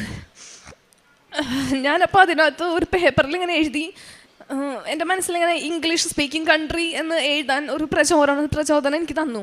അപ്പം ഞാൻ അതിൽ ഇങ്ങനെ എഴുതി, മാതാവേ എനിക്കൊരു വർക്ക് വിസ തരണം. ഇപ്പം ജർമ്മനിലേക്ക് പോവുകയാണെങ്കിൽ തന്നെ ഞാനൊരു സ്റ്റുഡൻറ്റ് വിസയ്ക്കാണ് പോവുക. പിന്നെയും ഒരു 3 years പഠിച്ച് പിന്നെ ഒരു ജോബിലേക്ക് കൺവേർട്ട് ചെയ്യാന്ന് പറയുന്നത് കുറച്ച് ഡിഫിക്കൽട്ടാണ്. അതുപോലെ എൻ്റെ ഹസ്ബൻഡിനെ എനിക്ക് കൊണ്ടുവരാൻ പറ്റില്ല. ഞങ്ങളുടെ കല്യാണം കഴിഞ്ഞിട്ട് ഇപ്പോൾ 4 വർഷമാവാണ്. ഒരുമിച്ച് ജീവിക്കാൻ ഞങ്ങൾക്ക് ഇതുവരെ പറ്റിയിട്ടില്ല. അപ്പം ഇങ്ങനെയെല്ലാം മനസ്സിൽ അത്ര പ്രഷറും എല്ലാം ഉണ്ട്, എനിക്ക് സ്ട്രെസ്സും എല്ലാം ഉണ്ട്. അങ്ങനെ ഇരിക്കുമ്പോഴാണ് ഞാൻ ഇങ്ങനൊരു മെസ്സേജ് എനിക്ക് കിട്ടിയപ്പോൾ ഞാൻ എൻ്റെ വീട്ടിൽ സാധാരണ ഒരു പേപ്പറിൽ ഞാനിങ്ങനെ എഴുതി, എനിക്ക് വർക്ക് വിസ വേണം, ഇംഗ്ലീഷ് സ്പീക്കിംഗ് കൺട്രി ആയിരിക്കണം. ഞാൻ എൻ്റെ മെറിറ്റ് അവിടെ വെച്ചു. എനിക്ക് എവിടെ അപ്ലൈ ചെയ്യണമെന്ന് എനിക്കറിയില്ല. എന്താ ചെയ്യേണ്ടതെന്ന് എനിക്കറിയില്ല മാതാവി എന്ന് പറഞ്ഞിട്ട് ഞാൻ ആ പേപ്പറിൽ ആ മെസ്സേജ് എഴുതി മാതാവിന് മുമ്പിൽ വെച്ചു. ഞാൻ എല്ലാ ദിവസവും പ്രാർത്ഥിക്കും. നിങ്ങൾ വിചാരിക്കുന്നത് ഇതിനേക്കാൾ കൂടുതൽ എഫേർട്ട് ഇട്ട് ഞാൻ പ്രാർത്ഥിച്ചിരുന്നു. ഞാൻ എൻ്റെ ബൈബിൾ തുറക്കുമ്പോൾ എനിക്ക് പ്രത്യാശയ്ക്ക് വകയുണ്ടെന്നുള്ള രീതിയിലുള്ള മെസ്സേജസാണ് എപ്പോഴും എനിക്ക് ബൈബിൾ ത്രൂ കിട്ടാറ്. ഞാൻ ബൈബിൾ തുറക്കുമ്പോൾ തന്നെ എനിക്ക് ഫീൽ ചെയ്യുന്നത് ഈശോയുടെ കൈയാണ് എനിക്ക് ഫീൽ ചെയ്യാറ്. എപ്പോഴും ഈശോയുടെ ആണിപ്പടുത്തുള്ള കഴിയും ആ കൈയേക്ക് ഞാൻ എൻ്റെ കൈ വെച്ചിട്ട് തുറക്കുക എന്നുള്ള രീതിയിലാണ് എനിക്ക് എപ്പോഴും ബൈബിൾ വായിക്കുമ്പോൾ എനിക്ക് ഫീൽ ചെയ്യാറ്. ഞാൻ എന്താണോ മനസ്സിൽ പ്ലാൻ ചെയ്തിട്ടുള്ളത്, അല്ലെങ്കിൽ ഞാൻ എൻ്റെ മനസ്സിൽ ആ നിമിഷത്തിൽ വിഷമിക്കുന്ന കാര്യം എന്താണോ എന്നുള്ളത് എനിക്ക് ആ ബൈബിൾ വചനത്തിലൂടെ എപ്പോഴും എനിക്ക് കിട്ടാറുണ്ട്. അങ്ങനെ ഞാൻ പ്രാർത്ഥിച്ചു. ഞാൻ പിന്നെ വർക്ക് വിസയ്ക്ക് വേണ്ടി പ്രാർത്ഥിച്ചില്ല, ജർമ്മൻ എക്സാമിൻ്റെ റിസൾട്ടിന് വേണ്ടി പ്രാർത്ഥിച്ചില്ല. ഞാൻ പ്രാർത്ഥിച്ചിരുന്നത് മൊത്തം മരിച്ചവർക്ക് വേണ്ടിയിട്ടായിരുന്നു. അതുപോലെ തന്നെ ഫാദേഴ്സിന് വേണ്ടിയിട്ട്, വൈദികരാവുന്നവർക്ക് വേണ്ടിയിട്ട്, പുരോഹിതന്മാർക്ക്. അങ്ങനെയാണ് ഞാൻ എൻ്റെ എല്ലാ കൊന്തകളും സമർപ്പിച്ചിരുന്നത്. ഞാൻ 4 കൊന്തയൊക്കെ വെച്ച് എത്തിച്ചിരുന്നു. ആ ടൈമിൽ ഈസ്റ്ററിൻ്റെ ടൈം ആയതുകൊണ്ട് തന്നെ എല്ലാ ദിവസവും വൈകിട്ട് 3 മണിക്ക് ഞാനും എൻ്റെ ഹസ്ബൻഡും ഒരുമിച്ചിരുന്ന് കൊന്ത കുരിശിൻ്റെ വഴി എല്ലാവരും ഞങ്ങൾ 3 മണി നേരം ഉണ്ടെന്നുണ്ടെങ്കിൽ എവിടെയാണെങ്കിലും ഞങ്ങൾ വീട്ടിലേക്ക് വന്ന് അതും കറക്റ്റ് 3 മണിക്ക് ഞങ്ങൾ എത്തിച്ചിരിക്കും. അങ്ങനെ ആ പ്രയാസമൊക്കെ കഴിഞ്ഞു. ഒരു ദിവസം ഞങ്ങൾ റെസ്റ്റ് ചെയ്യുന്ന സമയത്ത് ഒരു 2:30-2:45 ആയപ്പോൾ ഹസ്ബൻഡിൻ്റെ ഫോണിലേക്ക് ഒരു മെസ്സേജ് വന്നു. ഞങ്ങൾ 2023 ലാസ്റ്റ് 24 ഫസ്റ്റ് ജനുവരിയിലേക്ക് ഒരു ചേട്ടൻ ഞങ്ങൾ കോൺടാക്ട് ചെയ്തിരുന്നു. ഞാൻ MSW കഴിഞ്ഞ സമയത്ത് ആ ചേട്ടൻ അയർലൻഡിലേക്ക് നേഴ്സുമാരെ കൊണ്ടുപോകുന്ന ചേട്ടനായിരുന്നു. അപ്പം ഞങ്ങളിങ്ങനെ വിളിച്ചപ്പോൾ സമയത്ത് പറഞ്ഞു, സോഷ്യൽ വർക്കേഴ്സിന് ഇപ്പോൾ അവരെ എടുക്കുന്നില്ല, നേഴ്സുമാർക്ക് മാത്രമാണ് വേക്കൻസി ഉള്ളതെന്ന് പറഞ്ഞു. അപ്പം ഞങ്ങൾ CV അയച്ചു കൊടുത്തിട്ടില്ല, ഒന്നും ചെയ്തിട്ടില്ല, ജസ്റ്റ് വിളിച്ചു അന്വേഷിച്ചു മാത്രമേ ഉണ്ടായിട്ടുള്ളൂ. ഞങ്ങളുടെ കയ്യിൽ നിന്നും ആ ചേട്ടൻ്റെ ഫോൺ നമ്പർ നഷ്ടപ്പെട്ടിട്ടുണ്ടായിരുന്നു. പുതിയ ഫോണാണ്, 2 പേരുടെയും കോൺടാക്ട്സ് ഒക്കെ നഷ്ടപ്പെട്ടിരുന്നു. ഇങ്ങനെ പ്രാർത്ഥിച്ചു. ഒരു മാസം ഞാൻ ഉടമ്പടി എടുത്ത് കഴിഞ്ഞു. ഒരു മാസം കഴിഞ്ഞപ്പോൾ എൻ്റെ ഹസ്ബൻഡിൻ്റെ ഫോണിലേക്ക് ആ ചേട്ടൻ ഇങ്ങോട്ട് വിളിച്ചു. ഒരു 2:30-2:45 സമയത്ത് ഇങ്ങോട്ട് വിളിച്ചിട്ട് ചോദിച്ചു, ലിനറ്റ് ഇപ്പോഴും അവിടെ നാട്ടിലുണ്ടോ? ഇപ്പോൾ സോഷ്യൽ വർക്കേഴ്സിനുള്ള വേക്കൻസി ഓപ്പൺ ആയിട്ടുണ്ട്, നിങ്ങൾക്ക് ഇൻട്രസ്റ്റഡ് ആണെങ്കിൽ അപ്ലൈ ചെയ്യാമെന്ന് പറഞ്ഞിട്ട്. ആ സമയത്ത് ഞാനും എൻ്റെ ഹസ്ബൻഡും അത്രമാത്രം ഹാപ്പി ആയിരുന്നു. കാരണം ഒരിക്കലും ഞങ്ങൾ എവിടെ അപ്ലൈ ചെയ്തിട്ടില്ല, എവിടെയും ഒരു CV പോലും ഞങ്ങൾ കൊടുക്കാത്ത സാഹചര്യത്തിലാണ് ഞങ്ങൾ ഇങ്ങോട്ട് അവർ കോൺടാക്ട് ചെയ്ത് വിളിച്ചിട്ട് പറയുന്നത് സോഷ്യൽ വർക്കേഴ്സിന് ആവശ്യമുണ്ട്, നിങ്ങൾക്ക് ഇപ്പോൾ അവൈലബിൾ ആണെങ്കിൽ അപ്ലൈ ചെയ്യാമെന്ന്. അങ്ങനെയാണ് ഞാൻ ഇതിന് വേണ്ടിയിട്ട് അപ്ലൈ ചെയ്തിട്ടുള്ളത്. ഞാൻ ഈ പ്രാർത്ഥിക്കുന്ന സമയത്തൊക്കെ എനിക്ക് 1-2-1 അങ്ങനത്തെ ഒരു ഡേറ്റ് കിട്ടുമായിരുന്നു. അതെന്താണെന്ന് എനിക്ക് അറിയില്ലായിരുന്നു. ഡിസംബറിലാണ് അപ്പം എനിക്ക് എൻ്റെ വിസ അടിച്ച് വന്നത്. അതാണ് ഈ 1-2 എന്നുള്ള ഡേറ്റ് എനിക്ക് പലപ്പോഴായിട്ട് കിട്ടിയിട്ടുണ്ടായിരുന്നത്. അതുപോലെ ഈ സമയങ്ങളിൽ എനിക്ക് പുറത്തു പോകാൻ പറ്റാണ്ട് ഞാൻ കുറച്ച് 1.5-2 വർഷത്തോളമായി ഞാൻ ഇപ്പോൾ വർക്ക് ചെയ്യുന്നുണ്ടെങ്കിലും പ്രത്യേകിച്ച് ഒരു ഇമ്പ്രൂവ്മെൻറ്റ് എൻ്റെ ലൈഫിലില്ല. ആ സമയത്തൊക്കെ എന്നെ ഭയങ്കരമായിട്ട് സൊസൈറ്റി ആണെങ്കിലും എല്ലാവരും പല രീതിയിൽ എന്നെ വേദനിപ്പിച്ചിട്ടുണ്ടെങ്കിലും ഞാൻ അവർക്ക് വേണ്ടി പ്രാർത്ഥിച്ചിരുന്നു. അതിലൊക്കെ കൂടിയാണ് എനിക്ക് കൂടുതൽ അനുഗ്രഹം കിട്ടിയതായിട്ട് എനിക്ക് ഫീൽ ചെയ്തിട്ടുള്ളത്. പിന്നെ ഒരു മാതാവിൻ്റെ പ്രസൻസ് എനിക്ക് പലപ്പോഴായിട്ട് ഫീൽ ചെയ്തിട്ടുണ്ടായിരുന്നു. ഞാൻ ഈ ബൈബിൾ വായിക്കുന്ന കാര്യത്തിൽ ഭയങ്കര ഇനീഷ്യേറ്റീവ് എടുത്തിരുന്നു. ഭയങ്കര ഇൻട്രസ്റ്റോട് കൂടിയിട്ടാണ് ഞാൻ ബൈബിൾ വായിക്കാനായിട്ട് ഇരിക്കുക. അപ്പോൾ പലപ്പോഴും ഈ ജോലിയുടെ കാര്യങ്ങളൊന്നും ശരിയാവാത്തതും എല്ലാവരുടെ സൈഡിൽ നിന്നുള്ള സ്ട്രെസ്സും കാരണം ഞാൻ പലപ്പോഴും ബൈബിൾ വായിക്കുമ്പോൾ കരയും. അത് ഞാൻ ആഗ്രഹിച്ചിട്ട് കരയുന്നതല്ല, എൻ്റെ മനസ്സിലുള്ള പെയിൻ കാരണം ഞാൻ കരഞ്ഞു പോകുന്നതാണ്. ആ ടൈമിൽ അങ്ങനെ കരഞ്ഞ് ഞാൻ ഒരു ദിവസം കിടക്കുന്ന സമയത്ത് ഉറക്കത്തിൽ എനിക്ക് പലപ്പോഴായിട്ട് മാതാവിൻ്റെ പ്രസൻസ് ഫീൽ ചെയ്തിട്ടുണ്ട്. ഇവിടുന്ന് ഉടമ്പടി എടുത്ത് പോയ 2 ദിവസത്തിൽ തന്നെ എനിക്ക് കാവൽ മാലാഖമാരെയാണ് സ്വപ്നം കാണാൻ കഴിഞ്ഞത്. അതിന് ശേഷമുള്ള ദിവസം ഇങ്ങനെ ഞാൻ എന്നാണോ ബൈബിൾ തുറന്ന് കരഞ്ഞിട്ടുള്ളത് ആ ദിവസങ്ങളിലൊക്കെ ബൈബിൾ തുറന്നിരിക്കണ എൻ്റെ ബാക്കിൽ മാതാവ് നിന്ന് പ്രാർത്ഥിക്കുന്നതാണ് എനിക്ക് പലപ്പോഴും സ്വപ്നത്തിൽ കാണാൻ പറ്റിയിട്ടുണ്ടായിരുന്നു. ഇതുപോലെ മെയ് മാസം തിരിച്ച് എൻ്റെ ഹസ്ബൻഡ് പോവായിരുന്നു. അപ്പോൾ ഞാൻ ഭയങ്കരമായിട്ട് വിഷമിച്ചു. കാരണം എൻ്റെ ഫാമിലി ആരും നാട്ടിലില്ല. ഹസ്ബൻഡാണ് എനിക്ക് 2-3 മാസം ലീവിന് വന്ന സമയത്ത് കൂട്ടുണ്ടായത്. അപ്പോൾ ഹസ്ബൻഡ് പോയി കഴിഞ്ഞാൽ ഞാൻ ഇനി എന്ത് ചെയ്യുന്നു ആലോചിച്ച് അതിനെ പറ്റിയൊരു കൺസേൺ ആയിരുന്നു. അപ്പോൾ ഞാൻ ഇവിടെ അച്ഛൻ്റെ ഡെയിലി ബ്രെഡിൽ ആ ദിവസങ്ങളിൽ അച്ഛൻ മാതാവ് വഴി എനിക്ക് മെസ്സേജ് തന്നിരുന്നു. ഇങ്ങനെ ഹസ്ബൻഡ് പുറത്തേക്ക് പോകാൻ വേണ്ടിയിട്ട് നിൽക്കുന്ന ഒരു കുട്ടിയും ഭയങ്കരമായിട്ട് വിഷമിക്കുന്നുണ്ട് എന്നൊക്കെ പറഞ്ഞിട്ട് ആ കുട്ടി ആത്മധൈര്യത്തോടെ ഇതിനെല്ലാം ഫേസ് ചെയ്യണം എന്ന് പറഞ്ഞിട്ട് അച്ഛൻ്റെ മെസ്സേജ് ആ ദിവസങ്ങളിലെ ഡെയിലി ബ്രെഡിൽ എനിക്ക് മാതാവ് തന്നിട്ടുണ്ടായിരുന്നു. ഇത് കഴിഞ്ഞ് ഞാൻ ഹോസ്റ്റലിലേക്ക് പോയി. ഹോസ്റ്റലിൽ നിൽക്കുന്ന സമയത്ത് ഞാൻ എല്ലാ ദിവസവും ചർച്ചിൽ പോകുമായിരുന്നു. അപ്പോൾ ഞാൻ അതുപോലെ എല്ലാ ദിവസവും സാക്ഷ്യം കാണാമായിരുന്നു. ഒരു ദിവസം ഞാൻ യൂട്യൂബിൽ സാക്ഷ്യം കാണുന്ന സമയത്ത് ഞാൻ നിൽക്കുന്ന ഹോസ്റ്റലിൻ്റെ അടുത്തുള്ള ചർച്ചിൽ വരണ ഒരു ചേച്ചി സാക്ഷ്യം പറയണത് കണ്ടു. അപ്പം ഞാൻ ഭയങ്കര എക്സൈറ്റ്മെൻറ്റോട് കൂടിയിട്ടാണ് ആ സാക്ഷി എടുത്ത് കേൾക്കണേ. അപ്പോൾ ആ ചേച്ചിയുടെ സാക്ഷ്യത്തിൽ ഇങ്ങനെയാണ്, ആ ചേച്ചി കുറച്ച് പേപ്പർ വർക്കിൻ്റെ ഡിലേ ഉണ്ടായിരുന്നു, പിന്നെ അതുപോലെ തന്നെ വീട് സംബന്ധമായിട്ടുള്ള എന്തോ പ്രശ്നങ്ങളൊക്കെ ഉണ്ടായിരുന്നു. അപ്പോൾ ആൾ വില്ലേജ് ഓഫീസിൽ നിൽക്കുന്ന സമയത്ത് മാതാവിൻ്റെ പ്രസൻസ്, മാതാവ് ആളുടെ മുൻപിൽ പ്രത്യക്ഷപ്പെട്ടു എന്നുള്ള രീതിയിലാണ് ആൾ സാക്ഷ്യപ്പെടുത്തിയിട്ടുണ്ടായിരുന്നത്. അപ്പോൾ ഇത് കണ്ട് ഞാൻ നെക്സ്റ്റ് ഡേ ചർച്ചിൽ പോയപ്പോൾ ഈ സെയിം ചേച്ചിനെ തന്നെ ഞാൻ കണ്ടു, ഈ ചേച്ചീനെയും ചേട്ടനെയും. അപ്പോൾ ഞാൻ അവരോട് ഭയങ്കര എക്സൈറ്റ്മെൻറ്റോട് കൂടിയിട്ടാണ് പോയത്. ഞാൻ ഇന്നലെ സാക്ഷ്യം കണ്ടിരുന്നു, മാതാവ് പ്രത്യക്ഷപ്പെട്ടില്ല, അമ്മേനെ കണ്ട ആളാണല്ലേ, അങ്ങനെയാണ് എൻ്റെ വായിൽ എപ്പോഴും വന്നുകൊണ്ടിരുന്നത്. അപ്പോൾ ആ ചേച്ചി പറഞ്ഞു പേടിക്കേണ്ട നീ. അപ്പം ഞാൻ എൻ്റെ വിഷമങ്ങളെല്ലാം പറഞ്ഞു പേടിക്കേണ്ട. എൻ്റെ മേത്ത് ഇങ്ങനെ തട്ടിയിട്ട് പറഞ്ഞു വിശ്വാസ പ്രമാണം നീ ചൊല്ലണം എന്ന് പറഞ്ഞു. തിരിച്ച് ഞാൻ ഹോസ്റ്റലിലെത്തി. ഞാൻ 5:30 എല്ലാ ദിവസവും പ്രത്യക്ഷീകരണ പ്രാർത്ഥന എത്തിക്കുമായിരുന്നു. പക്ഷെ എനിക്ക് തിരികെ എത്തിക്കാൻ ആ ടൈമിൽ പറ്റില്ല, ഞാൻ ഹോസ്റ്റലിലായതുകൊണ്ട്. ഞാനപ്പോൾ 7:30 കുർബാന കഴിഞ്ഞ് തിരിച്ചു വരുന്ന സമയത്താണ് പ്രത്യക്ഷീകരണ പ്രാർത്ഥന ഡെയിലി ബ്രെഡും തിരികെ എത്തിച്ചിട്ട് രണ്ടാമത് ചൊല്ലും. അപ്പോൾ ചൊല്ലുന്ന സമയത്ത് ഞാനിപ്പോൾ ഇവിടെയാണെങ്കിൽ ആ ഒരു ഡിസ്റ്റൻസിലാണ് ഞാൻ നിൽക്കുന്നത്. ഒരു ചെയറും അതുപോലെ തന്നെ ഫുഡിങ് ടേബിളൊക്കെ ഉള്ള സ്ഥലമാണ് അവിടെ. അപ്പോൾ ഞാൻ ഈ നിൽക്കുന്നത് ഇത്രയും ഡിസ്റ്റൻസിലാണെങ്കിൽ അവിടെ ഒരു വൈറ്റ് ബാക്ക്ഗ്രൗണ്ടിലുള്ള ചുമര് മാത്രമേ എനിക്ക് കാണാൻ പറ്റുള്ളൂ. ഞാൻ ഡെയിലി നിന്ന് പ്രാർത്ഥിക്കുന്നത് ആ സ്ഥലത്ത് തന്നെയാണ്. അന്നത്തെ ദിവസം ആ ചേച്ചിനെ കണ്ട് ആ ചേച്ചിയുടെ ബ്ലെസ്സിങ്ങും കിട്ടി. എന്നോട് ഇങ്ങനെ തട്ടിയിട്ട് പറഞ്ഞു, വിശ്വാസ പ്രമാണം നീ ചൊല്ലണം, അത് നീ മുടക്കരുത്. അങ്ങനെ ചൊല്ലി അന്ന് ഞാൻ ലൈറ്റ് കത്തിച്ച് അച്ഛൻ്റെ ഡെയിലി ബ്രെഡും കേട്ടുകൊണ്ടിരിക്കുന്ന സമയത്താണ് എൻ്റെ നേരെ ഓപ്പോസിറ്റ് മാതാവിൻ്റെ രൂപം പ്രത്യക്ഷപ്പെടുന്നത്. ഞാനിപ്പോൾ ഫോട്ടോ സിസ്റ്ററിനെല്ലാം കാണിച്ചിരുന്നു. അന്ന് ഞാൻ അനുഭവിച്ച ആനന്ദം എനിക്ക് ആരോടും എക്സ്പ്രസ് ചെയ്യാൻ പറ്റില്ല. നമ്മൾ ഇതുവരെ അനുഭവിച്ചിട്ടുള്ള സന്തോഷം എന്നല്ല സന്തോഷം. അന്ന് മാതാവിനെ കണ്ടതോടുകൂടി എൻ്റെ ജീവിതത്തിൽ പല രീതിയിലുള്ള മാറ്റങ്ങളാണ് വന്നത്. അതിനുശേഷം നെക്സ്റ്റ് ഡേ ഞാൻ ചർച്ചിൽ പോകുന്ന സമയത്ത് കുർബാന ഉയർത്തുന്ന സമയത്തും തിരുരക്തം ഉയർത്തുന്ന സമയത്തും എനിക്ക് മുല്ലപ്പൂവിൻ്റെ സ്മെല്ല് കിട്ടിയിട്ടുണ്ടായിരുന്നു. അങ്ങനെ 2-3 ദിവസം എനിക്ക് കുർബാനയിൽ സുഗന്ധാഭിഷേകം ലഭിച്ചിരുന്നു. ഞാൻ ഈ ഫോട്ടോ എൻ്റെ റിലേറ്റീവ്സിൻ്റെയും ഫാമിലിയിലൊക്കെ ഞാൻ ഷെയർ ചെയ്തിരുന്നു, ഒത്തിരി അല്ല ഫാമിലി. അപ്പം എന്നോട് ഫേക്കാണോ ഇതെന്ന് ചോദിച്ചവർക്കുള്ള ഉത്തരമാണ് ഞാൻ ഇന്ന് ഇവിടെ നിന്ന് സാക്ഷ്യം പറയുന്നത്. ഇത് ഫേക്കാണെന്ന് പറഞ്ഞവർക്കുള്ള ഒരു ഉത്തരമാണ് എൻ്റെ ഈ സാക്ഷ്യം. അങ്ങനെ എൻ്റെ ഫസ്റ്റ് ഇൻ്റർവ്യൂവിന് ശേഷം ഞാൻ സെലക്റ്റഡായി. രണ്ടാമത്തെ ഒരു ഇൻ്റർവ്യൂ ഉണ്ടെന്ന് പറഞ്ഞു. അപ്പോൾ ഫസ്റ്റത്തെ ഇൻ്റർവ്യൂവിന് ശേഷം രണ്ടാമത്തെ ഇൻ്റർവ്യൂ 1 മാസം കഴിഞ്ഞിട്ടാണ് എനിക്കുണ്ടായത്. ആ സമയത്ത് എല്ലാ ദിവസവും ഞാൻ 1 നേരം ഉപവസിച്ചിരുന്നു. എന്നെ മാംസവർജനം നടത്തിയിരുന്നു. ഫിഷൊന്നും കഴിച്ചിട്ടുണ്ടായിരുന്നില്ല. അത്രയും ഞാൻ ആഗ്രഹിച്ചിരുന്നു എനിക്ക് ഈ ഒരു ജോലിക്ക് വേണ്ടിയിട്ട്.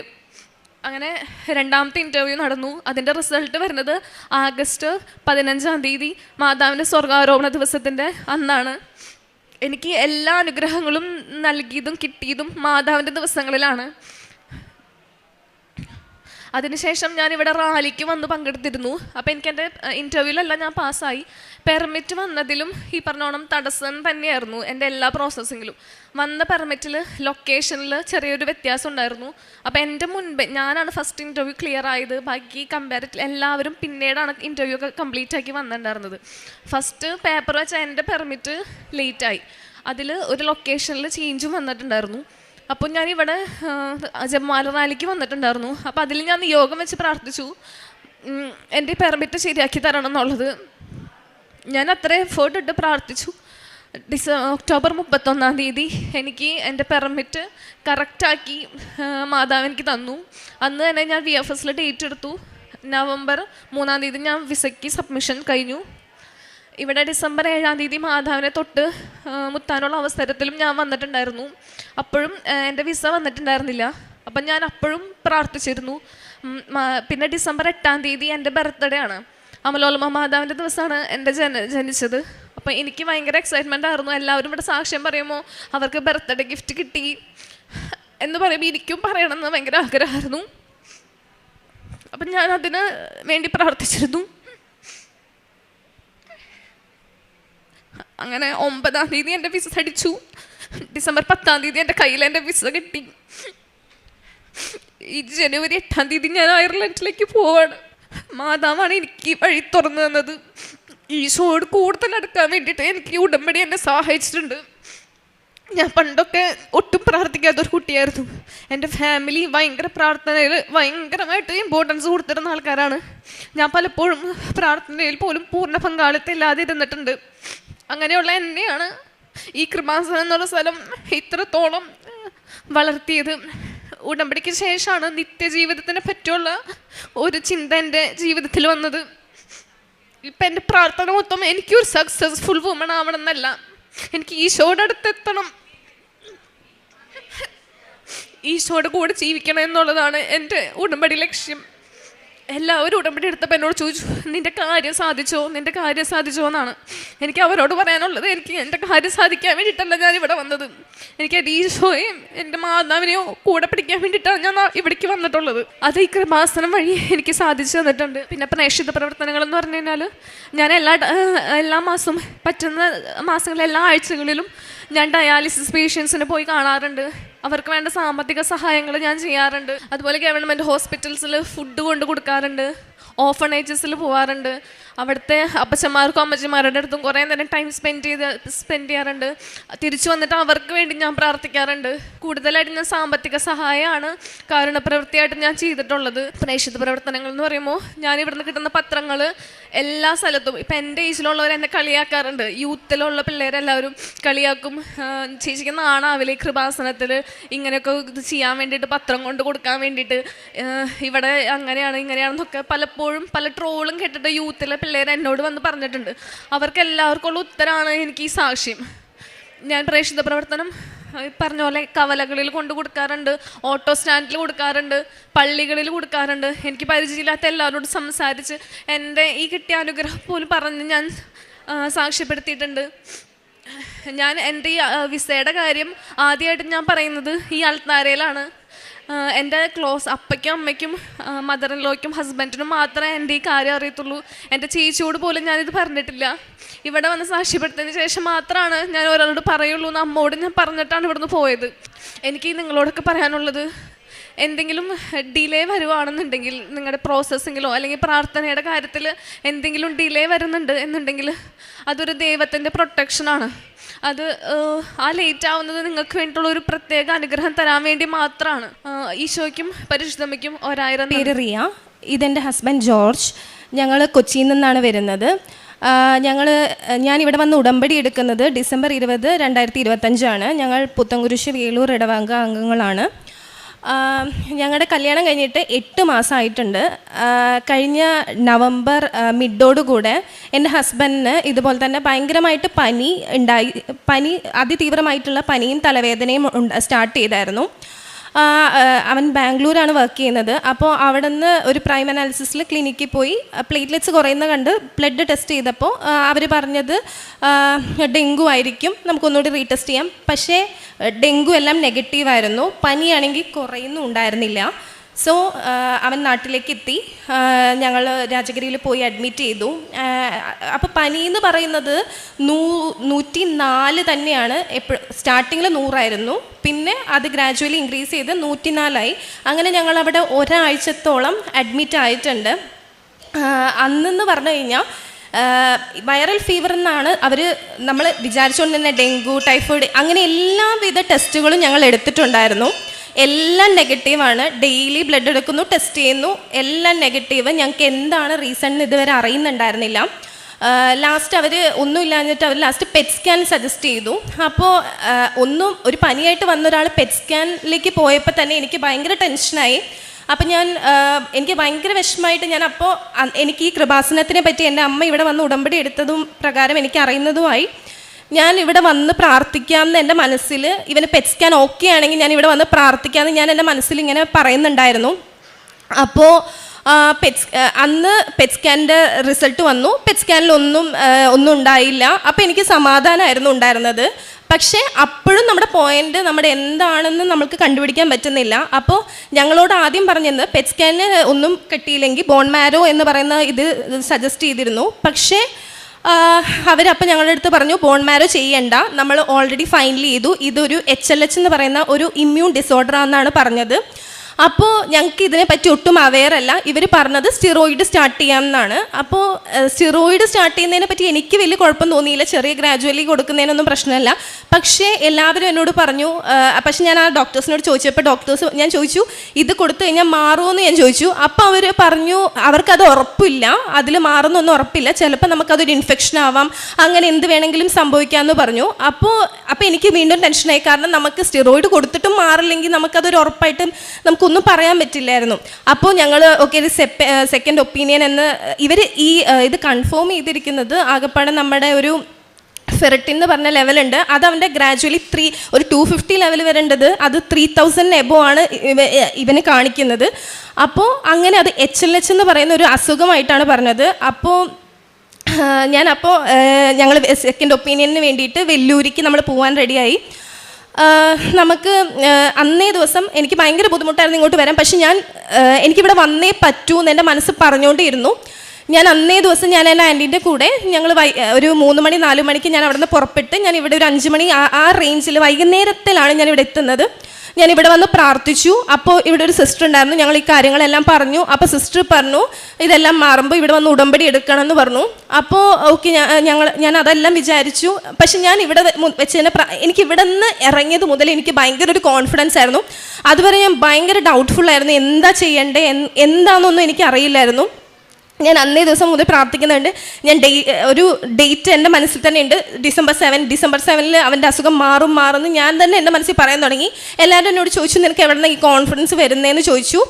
അങ്ങനെ ഞാൻ ഓൺ ദ വേയിൽ അതായത് ഇവിടെ നിന്ന് വെല്ലൂർ വരെ 10 hours ട്രാവൽ ചെയ്തും കാറിലാണ് ഇവനെ കൊണ്ട് പോകുന്നത്. ഇവൻ്റെ ഒരു അവസ്ഥ കണ്ടിട്ട് എനിക്ക് അതൊക്കെ ഭയങ്കര ഇമ്പോസിബിൾ ആയിട്ടായിരുന്നു തോന്നിയത്. പക്ഷെ ഞാൻ ഓൺ ദ വേയിൽ ആലുവയിൽ നിന്ന് കയറി. എന്നിട്ട് ഞങ്ങൾ വെല്ലൂർ വരെ ട്രാവൽ ചെയ്തു. പക്ഷേ ആ വെല്ലൂർ പോയത് മീൻസ് ആ ഒരു ടൈം മുതൽ അവൻ്റെ ഫീവറിൻ്റെ എപ്പിസോഡ്സ് കുറയാൻ തുടങ്ങി. ഇനി അല്ല, ഇപ്പോൾ ഇവള് പറഞ്ഞ പോലെ നമ്മൾ വെല്ലൂരിലേക്ക് എത്തി. വെല്ലൂരിൽ എത്തുന്ന ഇപ്പോൾ നമ്മൾ രാജഗിരിയിൽ നിന്ന് ഇറങ്ങുമ്പോൾ എൻ്റെ ഫെറിറ്റിൻ്റെ ലെവല് ഓൾമോസ്റ്റ് 3000 above ആണ്. കാരണം ഇപ്പോൾ നമ്മൾ ഒരു ദിവസം തലേ ദിവസം ചെക്ക് ചെയ്യുമ്പോൾ രാജഗിരിയിൽ എല്ലാ ദിവസവും ബ്ലഡ് ടെസ്റ്റ് ഉണ്ട്. അപ്പോൾ ബ്ലഡ് ടെസ്റ്റ് തലേ ദിവസം ചെക്ക് ചെയ്യുമ്പോൾ അതിൻ്റെ ലെവൽ എന്ന് പറഞ്ഞാൽ 1500 ആണ്. അതിൻ്റെ പിറ്റേ ദിവസം ടെസ്റ്റ് ചെയ്യുമ്പോൾ എൻ്റെ ഫെറിറ്റിൻ ലെവൽ നേരെ 3000 ആയി. അപ്പോൾ അങ്ങനെയാണ് രാജഗിരി കൺഫേം ചെയ്തത് HLH എന്ന്. കാരണം HLHൻ്റെ ഇതാണ് ലൈക്ക് ഓരോ ദിവസവും ഫെറിറ്റിൻ ലെവൽ നേരെ ഡബിൾ ആവും എന്നുള്ളത്. അപ്പോൾ ഇൻഫെക്ഷൻ അങ്ങനെയാണ്, അത് ഡബിൾ ആയിക്കൊണ്ടിരിക്കും. അപ്പോൾ അതാണ് അവർ നേരെ സ്റ്റിറോയിഡ് സ്റ്റാർട്ട് ചെയ്യാമെന്ന് പറഞ്ഞത്. അപ്പോൾ നമുക്ക് സ്റ്റിറോയിഡ് സ്റ്റാർട്ട് ചെയ്യാൻ ഇപ്പോൾ നമ്മുടെ കുടുംബത്തിൽ തന്നെ ഒരു ഡോക്ടർ അങ്ങനെയുള്ള ചോദിച്ചു കഴിഞ്ഞപ്പോൾ സ്റ്റിറോയിഡ് സ്റ്റാർട്ട് ചെയ്യാൻ എല്ലാവർക്കും തന്നെ ഒരു ബുദ്ധിമുട്ടായിരുന്നു. കാരണം അതും ഈ പറഞ്ഞ പോലെ ലൈക്ക് മാറുമെന്നുള്ള ഉറപ്പില്ല. അപ്പം അങ്ങനെയൊക്കെ വന്നപ്പോഴാണ് നമ്മൾ വെല്ലൂർക്ക് ഷിഫ്റ്റ് ചെയ്യുന്നത്. ഇവിടെ വന്ന് വെല്ലൂരിൽ ഇവിടെ കൃപാസനത്തിൽ ഒന്ന് പ്രാർത്ഥിച്ചു. അത് കഴിഞ്ഞിട്ട് നമ്മൾ ഓൺ ദ വേയിലാണ് നമ്മളായിട്ട് ജോയിൻ ചെയ്തത്. കാരണം നമ്മളവിടെ നിന്ന് ഓൾറെഡി സ്റ്റാർട്ട് ചെയ്തായിരുന്നു. അപ്പോൾ അങ്ങനെ ഓൺ ദ വേയിൽ അവൾ ജോയിൻ ചെയ്തു. നമ്മൾ വെല്ലൂരിലെത്തി വീണ്ടും ബ്ലഡ് ടെസ്റ്റ് ചെയ്ത് കഴിയുമ്പോൾ നേരെ എൻ്റെ ഇത് 1500 ലൈക്ക് 1500 മാറുകയാണ് ചെയ്തത്. ഇവളിപ്പോൾ ഇവിടെ നിന്ന് കൊണ്ടുവന്ന തേന്, ഉപ്പ്, പിന്നെ തൈലം എന്നെ തേക്കുന്നുണ്ട്. അപ്പോൾ അവിടെ നിന്ന് അത് മാത്രമല്ലാതെ വേറെ മെഡിക്കേഷനോ കാര്യങ്ങളോ ഒന്നും നമ്മൾ രാജഗിരി ടു വെല്ലൂർ ചെയ്തപ്പോൾ ഒന്നും തന്നില്ല. അപ്പോൾ ആ 10 hours ട്രാവലിനുള്ളിൽ പിന്നെ ഞാൻ വെല്ലൂർ ചെന്ന് അഡ്മിറ്റ് ആവാൻ വേണ്ടി നോക്കിയപ്പോൾ അന്നേരം എൻ്റെ ഫെറിറ്റിൻ ലെവൽ 1500 ആണ്. അപ്പോൾ വെല്ലൂരിൽ എന്ന് വെച്ചാൽ അവർ ഈ HLH എന്ന് പറയുന്ന രോഗം ലൈക്ക് അത് അവർ കംപ്ലീറ്റ്ലി അവോയ്ഡ് ചെയ്തു.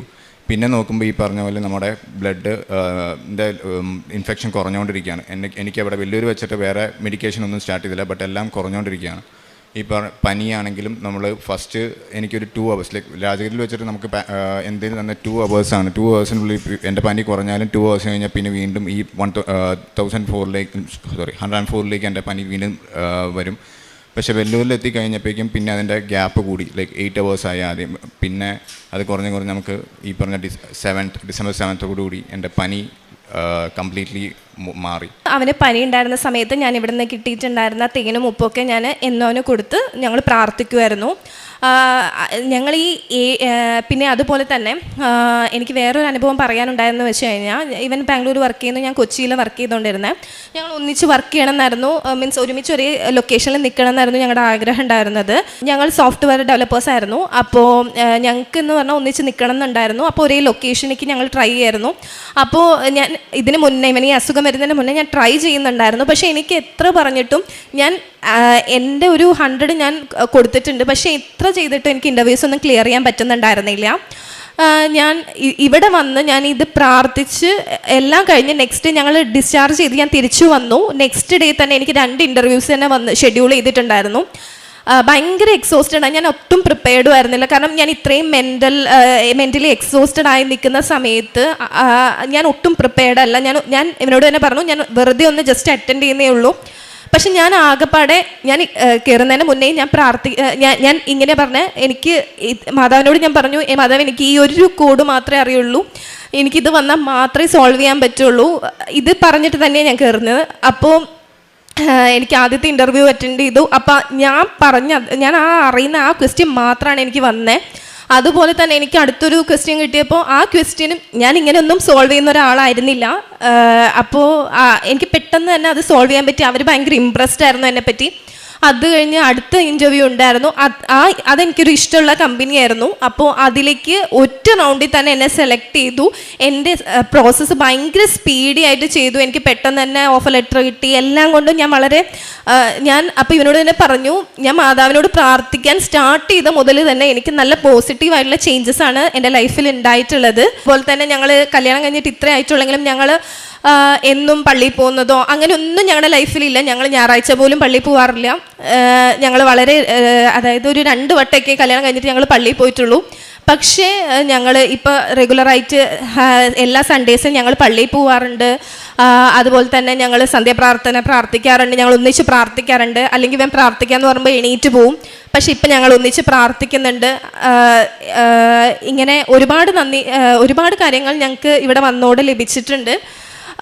പിന്നെ ഞങ്ങൾ കാരുണ്യപ്രവർത്തികളായിട്ട് പേപ്പർ കൊടുക്കുന്നുണ്ട്. അതുപോലെ തന്നെ ഞങ്ങൾ ഇങ്ങനെ ഡൊണേഷൻസും കാര്യങ്ങളെല്ലാം കൊടുക്കാറുണ്ട്. ഇപ്പോൾ ഷോർട്ട് സ്പാനാണ്. അപ്പോൾ അതിനുള്ളിൽ ഞങ്ങൾ ഇത്ര എത്തിയിട്ടുള്ളൂ. ഞങ്ങൾ ഇനിയും ചെയ്യും.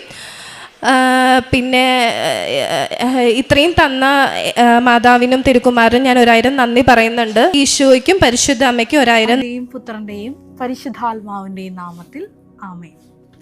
പരിശുദ്ധ ദൈവമാതാവിൻ്റെ കരം പിടിച്ച് ദൈവപിതാവിനെ മുഖാഭിമുഖം കാണുവാൻ ഈ ഭൂമിയിലായിരുന്നുകൊണ്ട് മരിയൻ ഉടമ്പടി എടുത്തുകൊണ്ട് കൂടുതൽ വിശ്വസ്തയോടെ തീക്ഷ്ണതയോടെ മരിയൻ ഉടമ്പടി നിബന്ധനകൾ പാലിച്ച് മുന്നേറാൻ ഉതകുന്ന ലിവിങ് ഓറക്കിൾസ് ജീവവചസ്സുകൾ എന്ന വലിയ ശുശ്രൂഷയുടെ 36ാമത്തെ എപ്പിസോഡിലേക്ക് എല്ലാവരെയും ദൈവനാമത്തിൽ സ്വാഗതം ചെയ്യുന്നു. ഇന്ന് നമ്മൾ സാക്ഷ്യ വചന വിശകലനത്തിനായി എടുത്തിരിക്കുന്നത് കാനഡയിൽ നിന്ന് വന്ന ടിജി ജസ്റ്റോയുടെയും കുടുംബത്തിൻ്റെയും വലിയൊരു സാക്ഷ്യമാണ്. എൻ്റെ പേര് ടിജി ജസ്റ്റോ. ഒരിക്കൽ കൂടി അമ്മയുടെ പ്രത്യക്ഷീകരണത്തിൻ്റെ സ്ഥിരസാക്ഷികളായി ഞങ്ങൾ കൃപാസനത്താൽ ഉയർത്തതിനെ ഓർത്ത് ഒത്തിരി നന്ദി പറയുന്നു. 2 കുടുംബമായിട്ടാണ് അവർ അൾത്താരയിൽ വന്ന് സാക്ഷ്യം പറയുന്നത്. 2022 ജനുവരി മാസമാണ് ഈ മകള് മരിയൻ ഉടമ്പടി എടുക്കുന്നത്. 3.5 വർഷമായി ഉടമ്പടി എടുത്തല്ല, ഉടമ്പടി പാലിച്ച് ഉടമ്പടി ദൈവസ്നേഹത്തോടെ ചെയ്യുന്ന ഒരു മരിയൻ മിഷണറി എന്നാണ് ഈ മകള് സ്വയമായി നമ്മളെ പരിചയപ്പെടുത്തുന്നത്.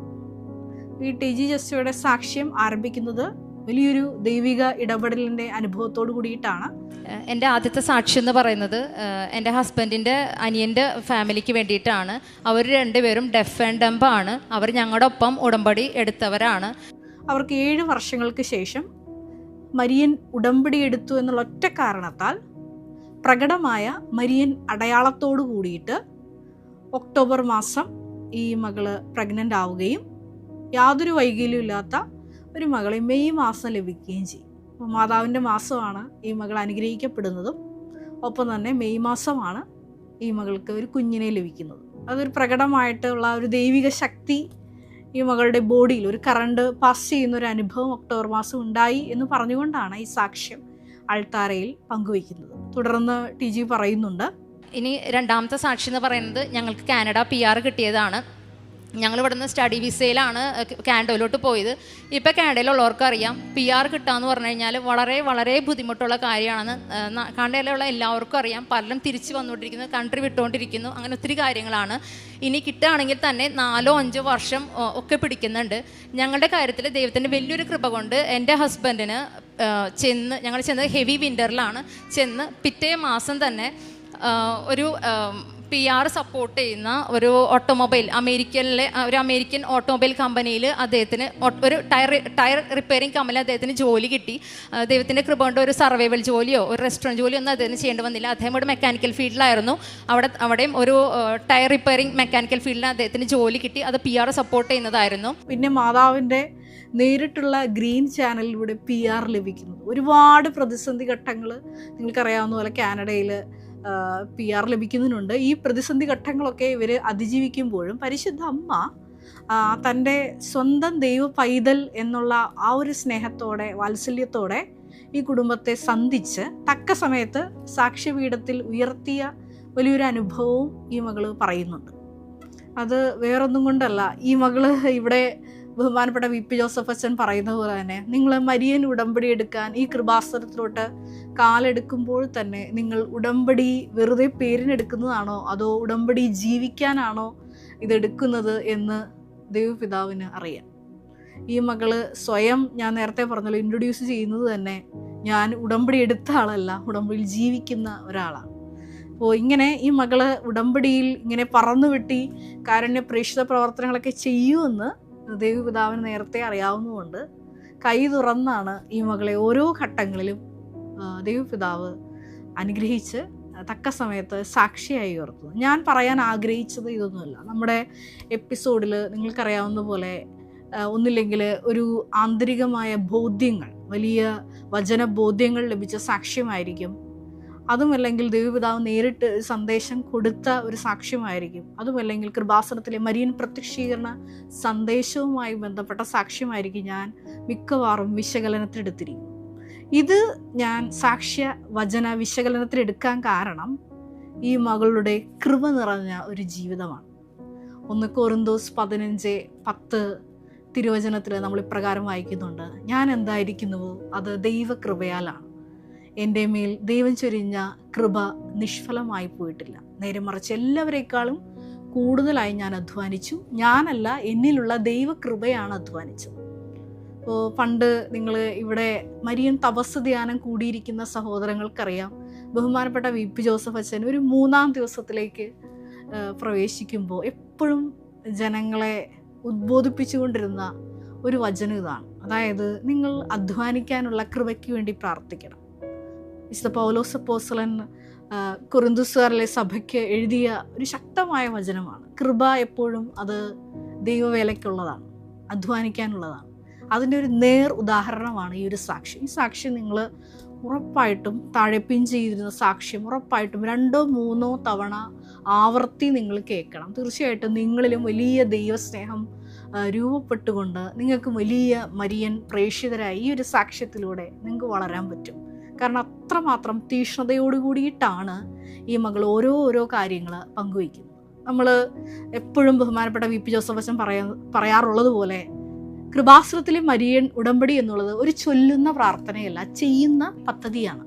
ഈ ചെയ്യുന്ന പദ്ധതിയാണ് എന്ന് വെളിവാക്കുന്ന 2 വലിയ ദൈവിക ഇടപെടലുകളും.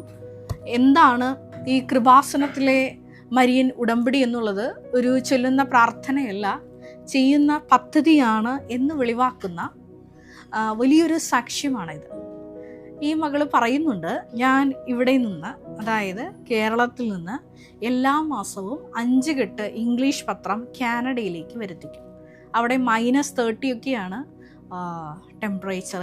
എന്നിരുന്നാൽ പോലും ഈ മകൾ പറയുന്നുണ്ട്, പള്ളികളിൽ വരുന്നവർ അവർ ഈശോയെ അറിയാവുന്നവരാണ്, വിശ്വാസ തീഷ്ണതയാൽ ജ്വലിക്കുന്നവരാണ്, അവർ വിശ്വാസത്തിൽ ജീവിക്കുന്നവരാണ്. അതുകൊണ്ട് തന്നെ പള്ളിയിൽ വരുന്നവർക്ക് ഞാൻ അങ്ങനെ കൃപാസനം പത്രം കൊടുക്കാറില്ല. ഇവർ തേടിപ്പിടിച്ച് സ്ട്രീറ്റിലെല്ലാം പോയി ഈശോയെ അറിയാത്ത, വിശുദ്ധ പൗലോസ് അപ്പോസ്തലൻ ചെയ്തതുപോലെ വിജാതിയർക്ക്, അതായത് ഇതുവരെ ഈ കൃപാസനത്തിലെ മരിയൻ പ്രത്യക്ഷീകരണത്തെക്കുറിച്ചോ ദൈവസ്നേഹത്തെക്കുറിച്ചോ അറിയാത്ത വ്യക്തികൾക്കാണ് ഇവിടെ നിന്ന് കാനഡയിലോട്ട് വരുത്തിക്കുന്ന ഈ 5 കെട്ട് പത്രവും ഓരോ ആഴ്ച കൊടുത്തുകൊണ്ടിരിക്കുന്നത്. എല്ലാ മാസവുമാണ് ഈ ചെയ്യുന്നത്. എന്നിട്ട് വേറൊരു കാര്യവും കൂടി ഈ മകൾ പറഞ്ഞു വയ്ക്കുന്നുണ്ട്. അത് മത്തായി 5:47 തിരുവചനമാണ്. വിശേഷ വിധിയായി ചെയ്യുന്നത്, ഞാൻ ഈ ഓരോ പത്രം എടുക്കുമ്പോഴും അതിൽ കൃപാസനം ഉപ്പ് ഇട്ട് വിശ്വാസ പ്രമാണം ചൊല്ലി പ്രാർത്ഥിക്കും. നിങ്ങൾക്കറിയാവുന്ന പോലെ വേറൊരു ദേശത്ത് ചെല്ലുമ്പോൾ ഒരുപാട് മക്കളാണ് ഒരുപാട് പ്രതിസന്ധി ഘട്ടങ്ങളിലൂടെ കടന്നു പോകുന്നത്. അപ്പോൾ ഇവർക്കെല്ലാവർക്കും ഒരു മരിയൻ സമാശ്വാസം ലഭിക്കുവാൻ ഒരു മരിയൻ മിഷണറി എന്ന നിലയിൽ ഈ മകളുടെ കോണ്ടാക്റ്റ് ഡീറ്റെയിൽസും ഈ പത്രത്തിൽ എഴുതും. അപ്പോൾ ഈ പത്രം ലഭിക്കുന്ന ആൾക്കാർ ഈ പത്രം വായിക്കുക മാത്രമല്ല, ഈ മകളെ വിളിച്ച് ഈ കൃപാസനത്തെ പറ്റി അന്വേഷിക്കുകയും ഒപ്പം തന്നെ ഇങ്ങനെ ഒരു മരിയൻ ഇടപെടലിൻ്റെ ഒരു സന്നിധാനമുണ്ട് എന്നുള്ള ആ ഒരു വിവരം ഈ ദുരിതം അനുഭവിക്കുന്ന മക്കൾക്ക് ഈ മകൾ പാസ് ചെയ്യുകയും ചെയ്യും. പിന്നീട് ഈ മകൾ പറയുന്നുണ്ട്, ഇങ്ങനെ സ്ട്രീറ്റിലൂടെയൊക്കെ ഞാൻ നടന്നു കൊടുക്കുമ്പോൾ ചിലരിത് കളയും, ചിലർക്ക് അതിൻ്റെ ഇമ്പോർട്ടൻസ്. ഇപ്പോൾ കനഡിയൻസ് അത് ചെയ്യാറില്ല, അവർ വേണമെങ്കിൽ വേണമെന്ന് പറയും, ഇല്ലെങ്കിൽ വേണ്ടാന്ന് പറയും. പക്ഷെ ബാക്കിയുള്ളവർ അത് മേടിച്ചിട്ട് കളയാറുണ്ട്. അത് ഞാൻ നോട്ടീസ് ചെയ്തപ്പോൾ തൊട്ട് ഞാൻ പത്രം കൊടുത്തിട്ട് പോവില്ല, ഞാൻ അവിടെ തന്നെ സ്റ്റേ ചെയ്യും. ഞാൻ അവിടെ തന്നെ സ്റ്റേ ചെയ്യുന്നത്. കുറേ നേരം ഞാൻ അവിടെ നിൽക്കും, അവരെ വാച്ച് ചെയ്ത് അവസാനം അവർ പോയി കഴിയുമ്പോൾ എല്ലാവരും അവർ ആ പെർട്ടിക്കുലർ വ്യക്തി പോയി കഴിയുമ്പോൾ ഞാൻ എല്ലാ ഡസ്റ്റ്ബിന്നും, അത് ഞാൻ ഈ പറയുന്ന പോലെ അത്ര എളുപ്പമല്ല, എല്ലാ ഡസ്റ്റ്ബിനും, ഒരുപക്ഷെ അവിടെ ഹോംലെസ്സുകൾ പോലും ചെയ്യില്ല, അത് ഇച്ചിരി ബുദ്ധിമുട്ടുള്ള കാര്യമാണ്. ചിലപ്പോൾ ഹോംലെസ്സുകളെ ചെയ്യുള്ളൂ, അവരും ചെയ്തോളുന്നില്ല. എല്ലാ ഡസ്റ്റ്ബിന്നും പൊക്കി നോക്കി, എല്ലാ വേസ്റ്റും അതിലുണ്ടാവും, അവരെല്ലാവരും കാണുന്നുണ്ടാവും. ഈ ഡസ്റ്റ്ബിനൊക്കെ പൊക്കി നോക്കി, ഇതിൽ നിന്ന് പത്രമില്ല, ഒരു പത്രം എനിക്ക് കിട്ടാറുണ്ട്, ഇതെടുത്ത് അതിൽ ചെളിയൊക്കെ കളഞ്ഞ് അത് ചെയ്യുമ്പോൾ ശരിക്കും ഒരു നാണക്കേടാണ്. പക്ഷെ അതിനേക്കാളും വലുത് അത് മറ്റുള്ളവരെന്ത് ചെയ്യും ചിന്തയേക്കാളപ്പുറത്ത് എൻ്റെ ദൈവം എന്നെ പറ്റി ചിന്തിക്കും. ഞാനത് വിചാരിക്കാറുള്ളൂ. എനിക്ക് വളരെ അഭിഷേകമുള്ള കാര്യമാണ്, അതുകൊണ്ട് തന്നെ എനിക്കത് സന്തോഷമാണ്. അത് ഇത്ര നാണം കെട്ട് അച്ഛൻ പറഞ്ഞ പോലെ സ്റ്റാറ്റസ് ഡീ പ്രൊമോഷനാണ്, അതെല്ലാവരും മുന്നിൽ നാണം കെട്ട് ചെയ്യുമ്പോൾ എനിക്ക് ഭയങ്കര അഭിഷേകമാണ്. ഞാനത് കണ്ടിന്യൂ ചെയ്യാറുണ്ട്. അതാണ് അവിടെ അത് വരെ അവസാനിക്കും. അതായത് ഞാൻ കൊടുക്കുന്ന ഒരു പത്രം പോലും വേസ്റ്റ് ആവരുത്, അതൊരാളെ നിത്യത്തിലേക്ക് എത്തിക്കുന്ന ഒരു വാതിലാണ്. അങ്ങനെയാണ് ഞാൻ കൃപാസനപത്രം കാണുന്നത്. അപ്പോൾ അത് വേസ്റ്റ് എന്ന് എനിക്ക് നല്ല നിർബന്ധമുണ്ട്. വലിയൊരു കൃപയുടെ നേർസാക്ഷ്യമാണത്. വീണ്ടും കാരുണ്യ പ്രവർത്തികളെക്കുറിച്ച് ഈ മകൾ പറയുമ്പോൾ ഇപ്രകാരം പറയുന്നുണ്ട്: ഞാൻ ഫുഡ് ബാങ്കിൽ അങ്ങനെ കൊടുക്കാറില്ല. ഞാൻ ഈശോയുടെ പേരിൽ, ഈശോയുടെ നാമത്തിൽ എനിക്ക് തന്നെ ചെയ്യണം. ഞാൻ ഈശോയ്ക്കാണ് ചെയ്യുന്നത്. അതുകൊണ്ട് തന്നെ ഹോംലെസ് ആയിട്ടുള്ള, ഭക്ഷണമില്ലാത്ത ആൾക്കാരെ ഞാൻ തന്നെ കണ്ടുപിടിച്ചാണ് ഞാൻ ഈ കാരുണ്യ പ്രവർത്തികൾ ചെയ്യുന്നത്. വിഷമിക്കുന്ന ആര് വന്നാലും എൻ്റെ കയ്യിലുള്ള എന്തും ഞാൻ അവർക്ക് കൊടുക്കും. ഇങ്ങനെ വലിയ ദൈവിക തീക്ഷ്ണതയാൽ എരിഞ്ഞുകൊണ്ടാണ് ഈ മകള് മരിയൻ ഉടമ്പടി പ്രവർത്തനങ്ങൾ ചെയ്യുന്നത്. ഇത് മത്തായി 5:16 തിരുവചനമാണ്. മനുഷ്യർ നിങ്ങളുടെ സൽപ്രവർത്തികൾ കണ്ട് നിങ്ങളുടെ സ്വർഗ്ഗസ്ഥനായ പിതാവിനെ മഹത്വപ്പെടുത്തേണ്ടതിന് നിങ്ങളുടെ വെളിച്ചം, ക്രിസ്തുവാകുന്ന നിങ്ങളിൽ വസിക്കുന്ന വെളിച്ചം മറ്റുള്ളവരുടെ മുമ്പിൽ പ്രകാശിക്കട്ടെ. മത്തായിയുടെ സുവിശേഷത്തിൽ വായിക്കുന്ന ഒരു ശക്തമായ വചനമാണ് മത്തായി 5:16.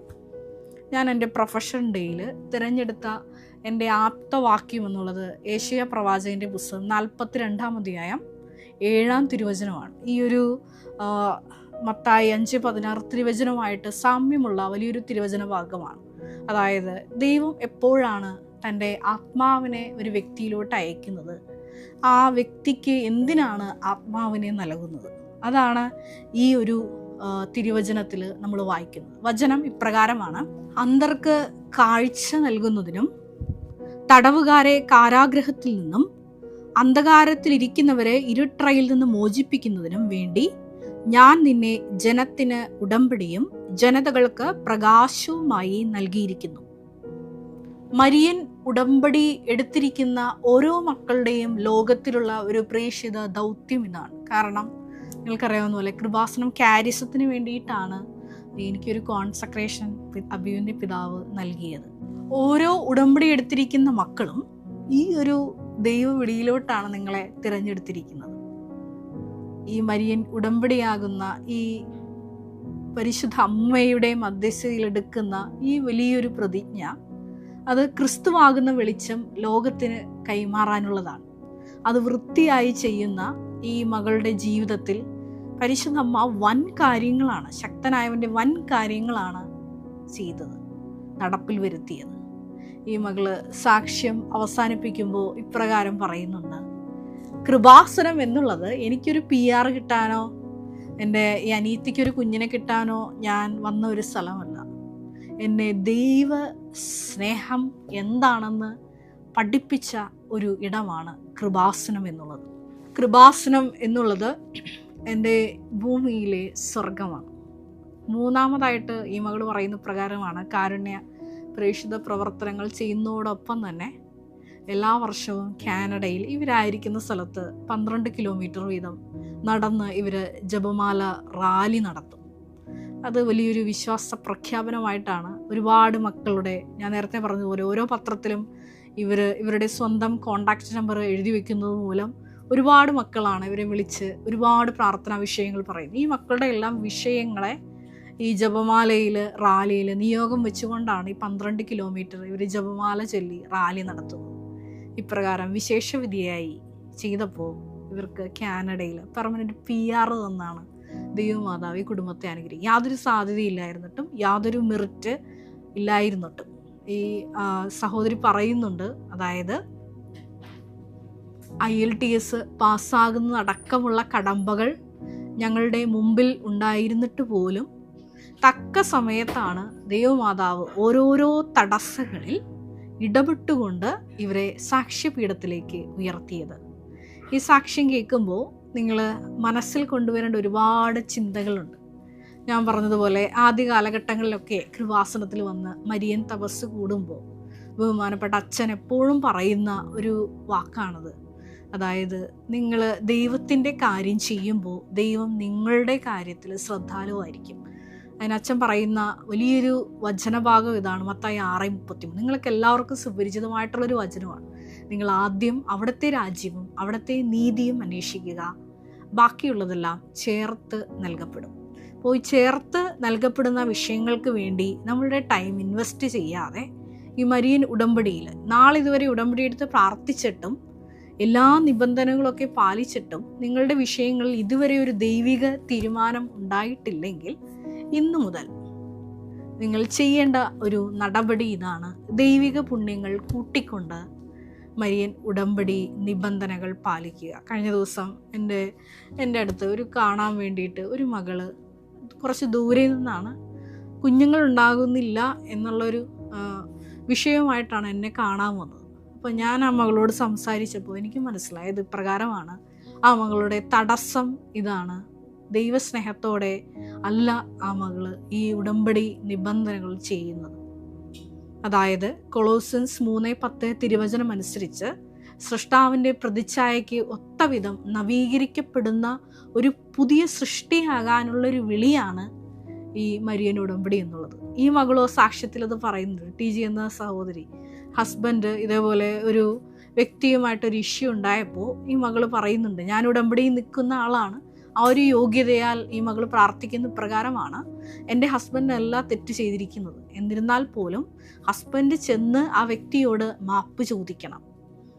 ആ മകളുടെ പ്രാർത്ഥന ദൈവം കേട്ട് ഈ ഹസ്ബൻഡ് തന്നെ ആ വ്യക്തിയോട് പോയി ക്ഷമ ചോദിക്കുന്നുണ്ട്. ഇപ്രകാരം നമ്മളെ എളിമപ്പെടുത്താൻ ദൈവപിതാവ് ഒരുക്കി വെച്ചിരിക്കുന്ന ഓരോ കാര്യങ്ങളിലും ഇതാ കർത്താവിൻ്റെ ദാസി എന്ന് പരിശുദ്ധ അമ്മ പറഞ്ഞതുപോലെ, ഞാൻ നേരത്തെ പറഞ്ഞതുപോലെ ആത്മാവിനെ ദൈവം യെശയ്യാ 42:7 അനുസരിച്ച് വലിയ ദൗത്യങ്ങൾക്ക് വേണ്ടി നമ്മളെ നിയോഗിക്കുന്നത് ഈ ഒരു ദാസൻ ദാസി എന്ന പദവിയിലേക്ക് നമ്മൾ ഉയർത്തപ്പെടുമ്പോഴാണ്. അതുതന്നെയാണ് മത്തായിയുടെ സുവിശേഷം 12-ാം അധ്യായം 18-ാം തിരുവചനത്തിൽ നമ്മൾ വായിക്കുന്നത്. ഇതാ ഞാൻ തിരഞ്ഞെടുത്ത എൻ്റെ ദാസൻ, എൻ്റെ ആത്മാവ് പ്രസാദിച്ച എൻ്റെ പ്രിയപ്പെട്ടവൻ, ഞാൻ അവൻ്റെ മേൽ എൻ്റെ ആത്മാവിനെ അയക്കും.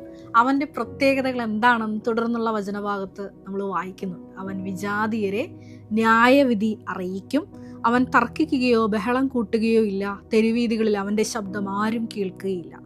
നീതിയെ വിജയത്തിലെത്തിക്കുന്നതുവരെ അവൻ ചതഞ്ഞ ഞാങ്ങണ ഒടിക്കുകയില്ല, പുകഞ്ഞ തിരി കെടുത്തുകയുമില്ല. അവൻ്റെ നാമത്തിൽ വിജാതിയർ പ്രത്യാശ വയ്ക്കും. ഇത് തന്നെയാണ് ഞാൻ നേരത്തെ പറഞ്ഞ യെശയ്യാ 42:7 ദൗത്യം. മരിയൻ ഉടമ്പടി എടുത്തിരിക്കുന്ന ഓരോ മക്കളുടെയും ദൗത്യവും ഇതുതന്നെയാണ്. നമുക്കൊരു നിമിഷം കണ്ണുകളടയ്ക്കാം. ഈശോയെ, ക്രിസ്തുവാകുന്ന വെളിച്ചം ലോകത്തിൽ കൈമാറുവാൻ, ഈ കാലഘട്ടത്തിൽ നിൻ്റെ കൈയും കാലുമായിട്ട് പ്രവർത്തിക്കുവാൻ മരിയൻ ഉടമ്പടി എടുത്തിരിക്കുന്ന ഞങ്ങളെ പ്രത്യേകമായിട്ട് നീ അഭിഷേകം ചെയ്യണമേ എന്ന് പ്രാർത്ഥിക്കുന്നു.